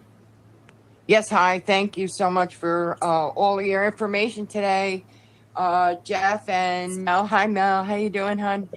I just want to thank you for the information that you gave us on the med beds. Very important. I've had my own dealings that I've been dealing with for a long time. Your positiveness on telling the people to stay positive is really important for people suffering. So thank you for that information. And my question to you is that I've had some interactions with 3 different banks as we get to the RV for turning in our international funds. I have found Chase Bank to be very forward in the lead here on different things going on. Where is there a definite where we're going to be making our transactions? There is not a definite. However, they will be major banks, or there's a lot of banks that have converted to exchange centers, which basically means it's the same bank you always saw, but there's desks inside instead of teller windows. So if you can get to an exchange center, that would be better than a bank. If you get to a bank, that's fine too, but you got to arm wrestle them for the best rate. You don't want to let them just push you over and take half your money. You want to go in there and put up a front that, you can go another place if they're not going to be fair. You got to go in and fight for your best rate at a bank. Whereas an exchange center, you go in and they just give you the best rate. So I hear that, what do you call it? The Rag, Dinar Chronicles, and, a bunch of these, Judy Byington, a bunch of these blogs that, Mark Z and stuff, they'll be blasting out the exchange center phone numbers. So you call the phone number, they say, what's your zip code? You give them your zip code. They say, okay, the closest place to you is, next town over. Here's their phone number. Call them and make an appointment. So that's the way it's supposed to work. And then, of course, you go in there to make an appointment. You make your appointment, and you go in there as best organized as you can. All your dinar in one envelope, all your, dong in another, your Pengo in another, all your receipts. Your receipts are so important. People don't understand. I even save the envelopes because the receipts and the envelopes and the money match the postage stamp on the outside. It's just one added layer of authenticity. But anyway, you go to the Exchange Center as organized as you can. Get your projects. If you have humanitarian projects, they don't want your business plan at the bank. They just want you to write down 3 sentences. I am, curing cancer and I need $10 million. I'm going to employ 100 employees and I'm going to save 1 million lives. Boom. Here's what I'm doing. Here's how much it costs. Here's how many people are getting jobs, and here's how many, how much good we're doing on the planet. We're going to save 1 million people. So that's what they want to see in the way of projects. Just a boom, boom, boom. And then, of course, later when you go and apply for the money, from many locations, they'll tell you there. But later, when you want the money to do the project, that's when they want to see your business plan. Thank you.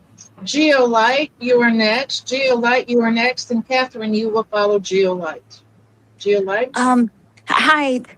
Thank you so much. You've given us so much help. And Mel, thank you. And God's help, thank you for setting it up. I just want to say I'm so excited. I'm happy. I don't really have a question, but thank you for taking me. Bye-bye. Well, you're awfully cute. Thank you. So fun. It's like a kid. Just happy, that's all. Catherine Campbell. Yeah. Catherine Campbell? Yes, thank you. Thanks, Jeff, so much. I bought the Zim Agro check, not the bond, and I haven't heard much about it. What do you think of that? I'm sorry, you bought the Zim where? What? I missed it. The agro check. Oh yeah, I don't think that's one that's going to revalue to a huge degree. It might revalue, a few bucks, but I don't think it's one, and I'm not real good on it. I don't throw it away. I mean, for all I know, it's going to be a boon. But the only ones that I know about for sure are the 2008, 2009 AA series notes, and that's a 100T, 50T, 10T. They're 2008, 2009, and they're AA. That's the only ones I'm familiar with. The agro check, hey, maybe it's worth a fortune, but I was told that it's not one of the ones that was bought. China bought Zimbabwe or bought all the mineral rights and all the gold, silver, gas, everything out of there in 2008. So 2008, 2009 was the currency under that regime at that time that they wrote all those contracts and bought all those minerals. So I was told that that's the money that they're honoring. So I'm not sure about the agro. I hope they do. I hope you get a lot. I just don't know. Just a reminder to everybody, 24 minutes. 24 minutes. Take everything that you have. I don't care if you hear from somebody, this isn't this, this isn't that. Take everything, and that way you have it with you. And because, if you don't ask, no is the answer. So ask. It's okay. Valerie Cruzen, you are next, followed by Frosted Cupcake. Hi there. I'm so excited to be able to say hello to both of you, Mel and Jeff. And she's waving at me. Anyway, just a comment. I can't wait till med beds. I'm supposed to have open heart surgery on September 4th, so I hope they come out fast. The other thing I have, and this is probably a Jeff question, cleaning out my mother's home and moving her. She lived with me for 10 years and sadly just passed away.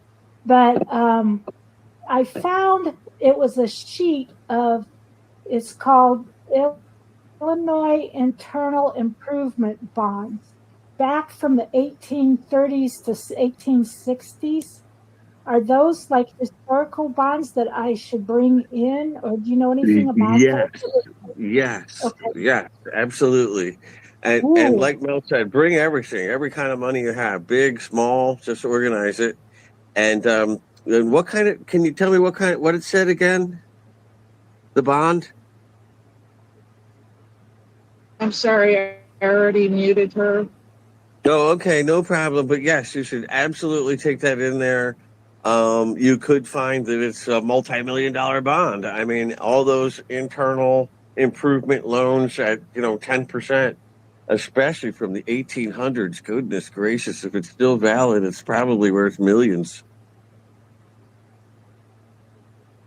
Well, that's exciting news for her. Frosted Cupcake, you are next, followed by Dragon Cooker. Hey there, Jeff, can you hear me? Hey. Hey. Sorry, I'm making sure you can hear me. Okay, good, gotcha. Jeff, one question. If you had to assess like the biggest risks and opportunities over the next couple of years, how would that affect someone that wants to buy a bunch of land and build a big home where we live currently in Canada? Are things going to change so dramatically that that's something we're going to want to do? Or we're going to be shifted to some other planet? Or are we going to be living completely different? I'm just trying to focus on that right now. Right. Well, it's a good question, and you're a forethinker. Good job. But yeah, the government by 2030 and what happens and what direction we take by 2030 is a big risk. Our weakest point in the United States, according to the State Department, and I talk to them periodically, is the grid. That the grid's so fragile.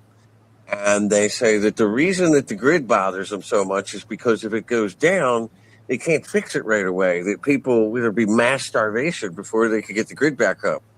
So on that note, I would say that moving out to the countryside and having as much land and farming and water and things like that would be the smartest thing that we could all do.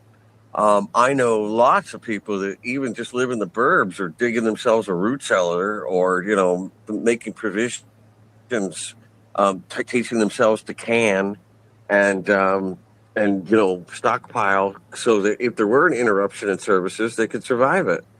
So there's a lot of people that are, buying all the beef jerky they can find and making their own and making cumin, which is chicken or beef meat that's cured in such a way that it's kind of like heck, Lewis and Clark made it all the way across the United States and back with it. It kept most World War I and hunters and everybody that lived off of cumin. I mean, that's a meat processing. But the United States government and governments around the world are moving to 15-minute cities. I hate to say that, but they want to have what they call metered living. And they've actually started this over in England already, where they're taking these cities and saying, okay, you get a 2-day pass and you get to leave for 2 days. And if you stay more than 2 days, they charge you $96. And people are saying, what? Wait a minute, a pass? What do I need a pass for? So they're already trying to corral them. I know the Saudi prince, and again, Trump is, we love Trump, but at the same time, he does some questionable stuff. Him and the Saudi prince, he's got the Saudi sword, and the prince of Saudi Arabia is he's got a 10-mile long, 15-minute city out in the desert. So even if you decided you were going to leave, you'd die before, starve or die from heat and water exhaustion before you got anywhere. So, just like California and parts of Canada and all these, Hawaii, all these directed energy weapons burning everything up, except the trees, of course, right next to these huge fires. They seem like they're getting ready to try to put, like they wiped out Jamaica with 2 hurricanes in a row, and they're trying to make that a whole 15-minute city island. There's nothing left of it. They completely wiped it out. And you saw Hawaii, and saw parts of California and Canada, and the fires they started up in Canada. Look at the subdivision that they burn up every house in that subdivision, but the bushes and the shrubbery and the trees all around the house haven't been touched. Just all the cars and the houses that have been melted like some huge hot fire. So, in one hand, the government would like to round us all up and put us in controllable spots that they could, manage the data and give us to pay to leave and pay to stay and, just total control. That way they could control the food, they could control the oil. Right now, we're all lazy and call grocery stores and call on our grocery, order. Well, they're categorizing your carbon footprint, how much food you use, how much food you waste, how much you drive. You got OnStar in your car. Does anybody know anybody that's paying $45 a month for OnStar? No, that's in there for them to track how fast you drive, how slow you drive, how often you get gas, what's your carbon footprint in your own tank, in your own car. Now they got cars that call the police when you put your hands on the wheel. If you didn't pay a ticket or you got a fine or a warrant for your arrest, the car shuts off, pulls over, and calls the cops on the guy that owns the car. It's getting really out of control. So it's going to go one of two ways. There's going to be 1,000 years of peace. Trump wins, bad guys go down, and we all live happily ever after with aliens running the show. Or we're all going to end up in divided groups. Those that live out in the countryside and, refuse to, fold into the big cities and fight the identification and the 666 and the chip under the skin or whatever you believe. There's going to be either, a fight against the government rounding us all up and trying to control us, or we're going to beat that and all live peacefully. But whatever it is, I'm definitely moving to the countryside. I'm definitely, learning about Earth battery farming, which is basically taking geothermal cool air from underground to cool your greenhouse, and taking the same warm air from underground to keep it all winter long, so you can grow all season long. You can put one of them in your backyard, underground pipes, called Earth battery farming. I know people that are learning to can. I know other people that got 50-pound bags of rice and corn and flour and, setting things aside. I know other people that are just getting out of the cities and moving as far out into the countryside as they can. So, it's really hard to say what's going to go on, but it sure does look like a split focus. Either get out to the countryside, avoid the government, fight the system, or the government, loses the battle and AI goes away and we all revolt, and government loses and we all end up, they release Gilgamesh out of the chains, and the fallen angels, and gosh, they say 2/3 or a third of the earth are going to wipe out. That's another biblical angle that could be absolutely disastrous. So I guess biblical, we're going to cleanse the earth in some sort of Genesis, or hey, maybe the government tries and they do Operation Blue Beam, fake alien invasion, but we beat them. Or see, the government wins and keeps us all in these metered communities and keeps their thumb on everybody's neck, and a bunch of us move out to other countries and islands and out into the burbs to get away from all the government control, where we can hunt and grow our own food. So those are your three scenarios. I don't know what the future holds, but I know that the nut jobs in the Illuminati, the 2030 gang that wants, total control and, depopulation and all that stuff, we're fighting them right now. Unfortunately, the United States government and all the other governments in the world are all for having all kinds of control over all the people all the time. So, they did some psychic readings on Trump, and they said he's really torn. He's conflicted. On one hand, he wants to do what the people want to do, and on the other, We are over the 2-hour mark. We got about 13 minutes. hand, the reptilians or whoever's, threatening him to the ends of the earth, that there's only so much you can do. I don't know, but it sure does look like a good group, a bad group, or a biblical group. Those are your three choices. Okay. All right, Jeff, we are at the 2 hours. I have about 6 more people. She heard me. I know that we usually limit it to 2 hours. How are you doing on time? Yeah, I'll try to shorten the answers. That was a big one. Okay, so you're good for 6 more people? Sure. Oh, you are so awesome. Okay, Dragon Hooker, you are next, followed by Prince, but I think the Prince is left. Nope, he's there. Dragon Hooker. Hello. Great show. Oh, so great. How are you doing? Well, this is going to be quick. I had 3 questions, and you answered all 3 of them. And Mr. Jeff, nice to talk to you. I've seen you on Mark Z a couple of times and enjoyed it. And because of the other person asked the question, I want to mention that Mark Z speculated that the Zim agro checks are $330,000 per 1 billion. And that's all I wanted to say. Thanks, Dragon. No, that's a Thank you, good number. Go ahead, Jeff. I was just saying, hey, I hope that's true for everybody.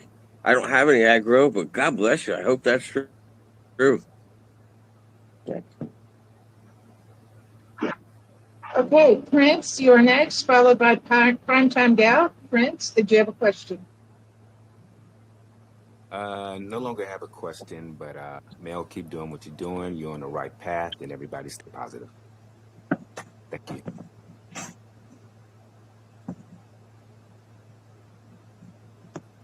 All right, thank you. Primetime Gal, you are next. Sun C will follow Primetime Gal.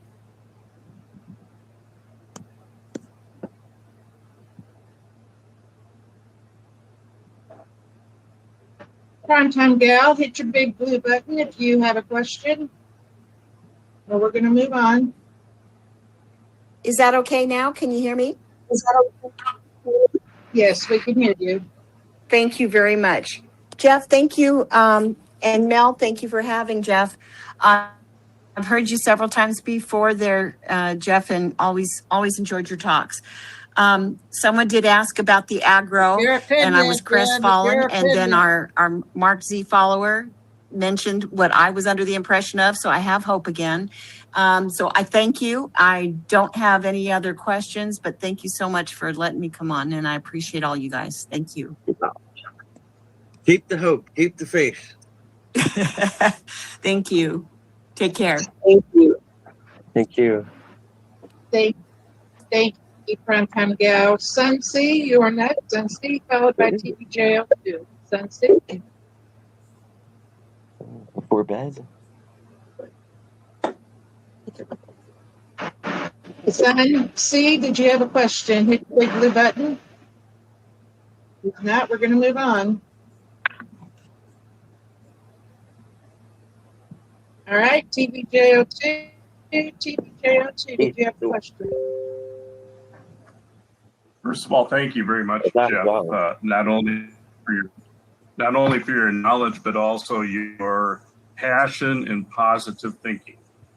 We all appreciate that, especially on this long road. My question is, we've been told many, many times that there are certain political characters that are no longer with us. And they may have been gone 4 or 5 years, even though they're still played out publicly. Is this same thing happening with certain countries? And I'll give you the example of Iran. Was the conflict resolved years ago in Iran? And are we only now hearing about its conclusion as part of disclosure, but the actual event happened 3 or 4 years ago? Absolutely. I don't know if it's that long ago, but yeah, these guys, they all eat at the same table. The Democrats, the Republicans, they put on a show on TV, but when the cameras go off, they all go to the same restaurant and hang out like friends.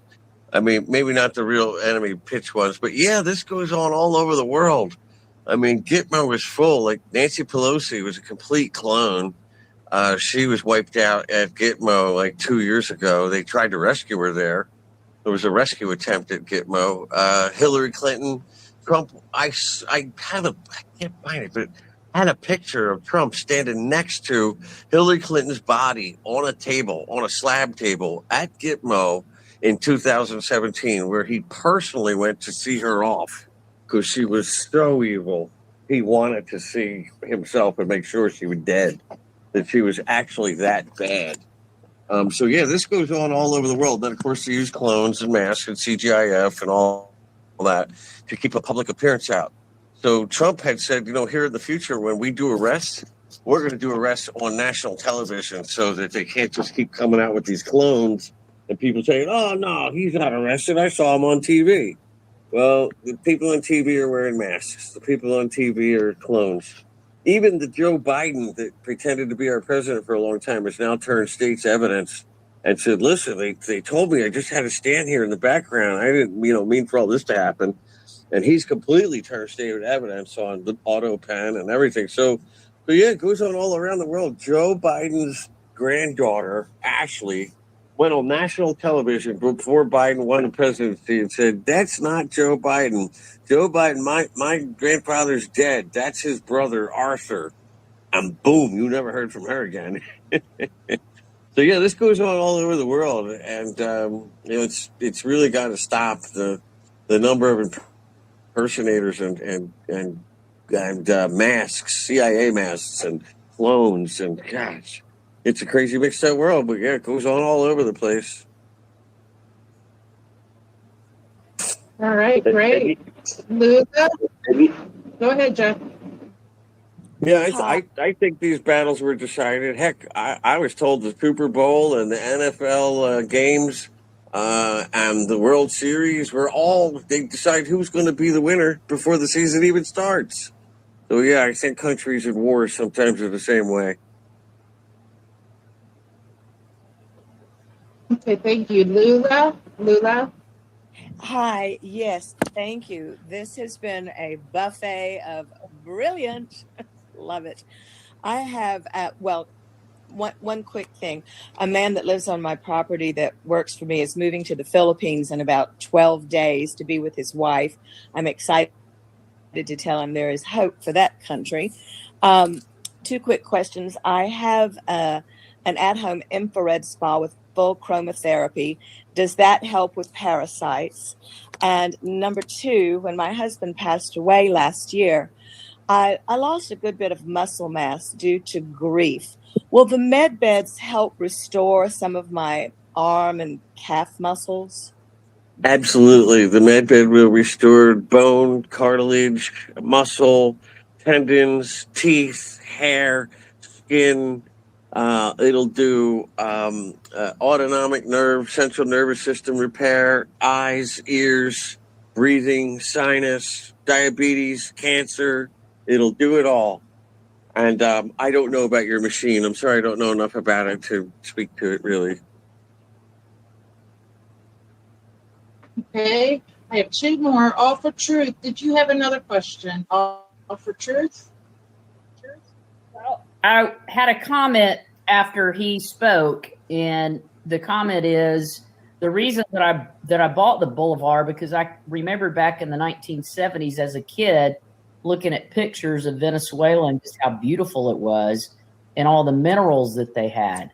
But one of my childhood friends from second grade actually married a guy from Venezuela, and he still has family there. And he says that, before I think the bombing, it was horrific. He said it was terrible. He had no contact with his family. They couldn't get visas to come to the U.S., but he's very excited now that Maduro's gone, and the fact that they can potentially take Venezuela back to where it was, and the beauty and the just the possibilities that they could have. And the other thing I will say is I agree with your positivity. I too am a positive person. I also believe in grounding. And I'm 65 years old and I take zero medication. For Truth, I'm sorry, this is for questions, but thank you for your comment and your affirmation about Venezuela. That's great. Brian Lanza. Yes. Okay. The reason I is that when you were talking about how people will heal yourself, it hit home. My father had Huntington's disease. Was not supposed to stand up within 3 months to be vegetable of the year. The brain was shaking fast, no way to stop it. Think again. I forced him to walk small steps, forced him to talk in one more sentence, forced him to dry and just use his hands. I am a self-ordinated, so I took it to work. Told who I work for today, what we do, etc. He started reminding me. So when I asked him to do that next week, he reminded me the following week. He started giving me orders. He went from talking one more sentence to 4 sentences. I am sorry, Brian, but this is for Q&A. I appreciate the fact that you wanted to give a testimony there, but this is for Q&A, and we've already gone over our time, and I want to respect Mr. Rom's time. At this time, I just want to say thank you to Jeff Jeff, do you have a closing statement that you would like to say? Oh, keep the faith. I mean, we are finally, don't quit in the 11th hour, as you say, Elf. That we've come this far. We might as well hang on here now and, avoid fluoride, anything, fluoride toothpaste, aluminum in your underarm. Fluoride was used by the Nazis in concentration camps, and in 1945, when they left Nazi Germany, they brought them all here. And in 1945, we started dumping fluoride into our water. So, yeah, avoid fluoride and stop trading your life for convenience. We keep, even cell phones, don't hold them to your head. Don't hold on to them while they start up. Protect yourself. Read the label. High fructose corn syrup is killing America. Obesity can be directly related to high fructose corn syrup. You go to the Amish market, you think it's all good. You better read the labels. So read. If it's got gums and preservatives, don't eat it. Shop at your local farmer's market, your Amish market, your farmer's corner, your local grocery. But big box is selling us poison. Cell phones are deadly convenience, and positivity and grounding and a positive attitude is the best medicine for everything. Stop carrying your cell phone on your person. That can affect your body in so many ways, including your hormones. I want to tell everybody thank you again for being here tonight. If nobody's told you today that they love you, I love you. I truly do. And don't quit 5 minutes before the miracle. Mel, it's back to you. It's your show, hon. Well, thank you very much. My heart and prayers go out to everyone, of course, as we progress into this next 48 to 72 hours. Yes, stay positive, ladies and gentlemen. It is all happening. It is going to be one heck of a week.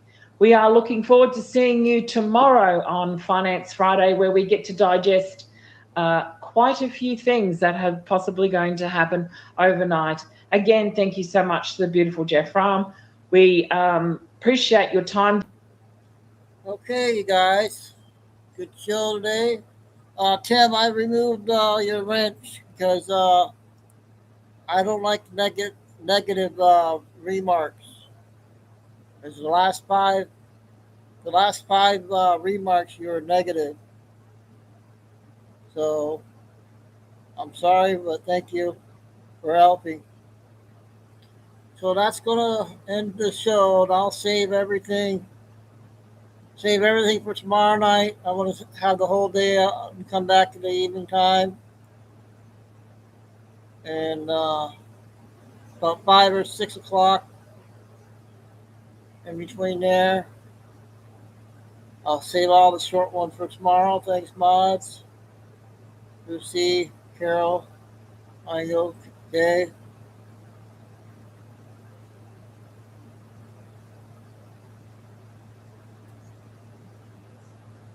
Yeah. He's saying negative. I don't like negative stuff, so I removed his rant. And if he gets mad, he gets mad. I don't care. All positive attitude. Only like what Flying Eagle says. Keep your vibes up. That's all we can do. And stay together. So everybody have a good weekend. If I don't see you tomorrow evening at 5. And so God bless everybody. Love all. Love the please the light. They say strong, keep the faith, and anti-sign that she gives me. There we go up. I can't wear that hat no more because the sticker's off. I gotta try to fix it, but I don't know. All right, signing off. God bless everyone. Love all. Please hit the like. Stay safe. Stay strong. Keep the faith. Never get sign up. Chico Dude, Ariella, and Bella. We'll try to do all the short ones tomorrow. If anything develops, I'll come on. See you all tomorrow. Have a good weekend.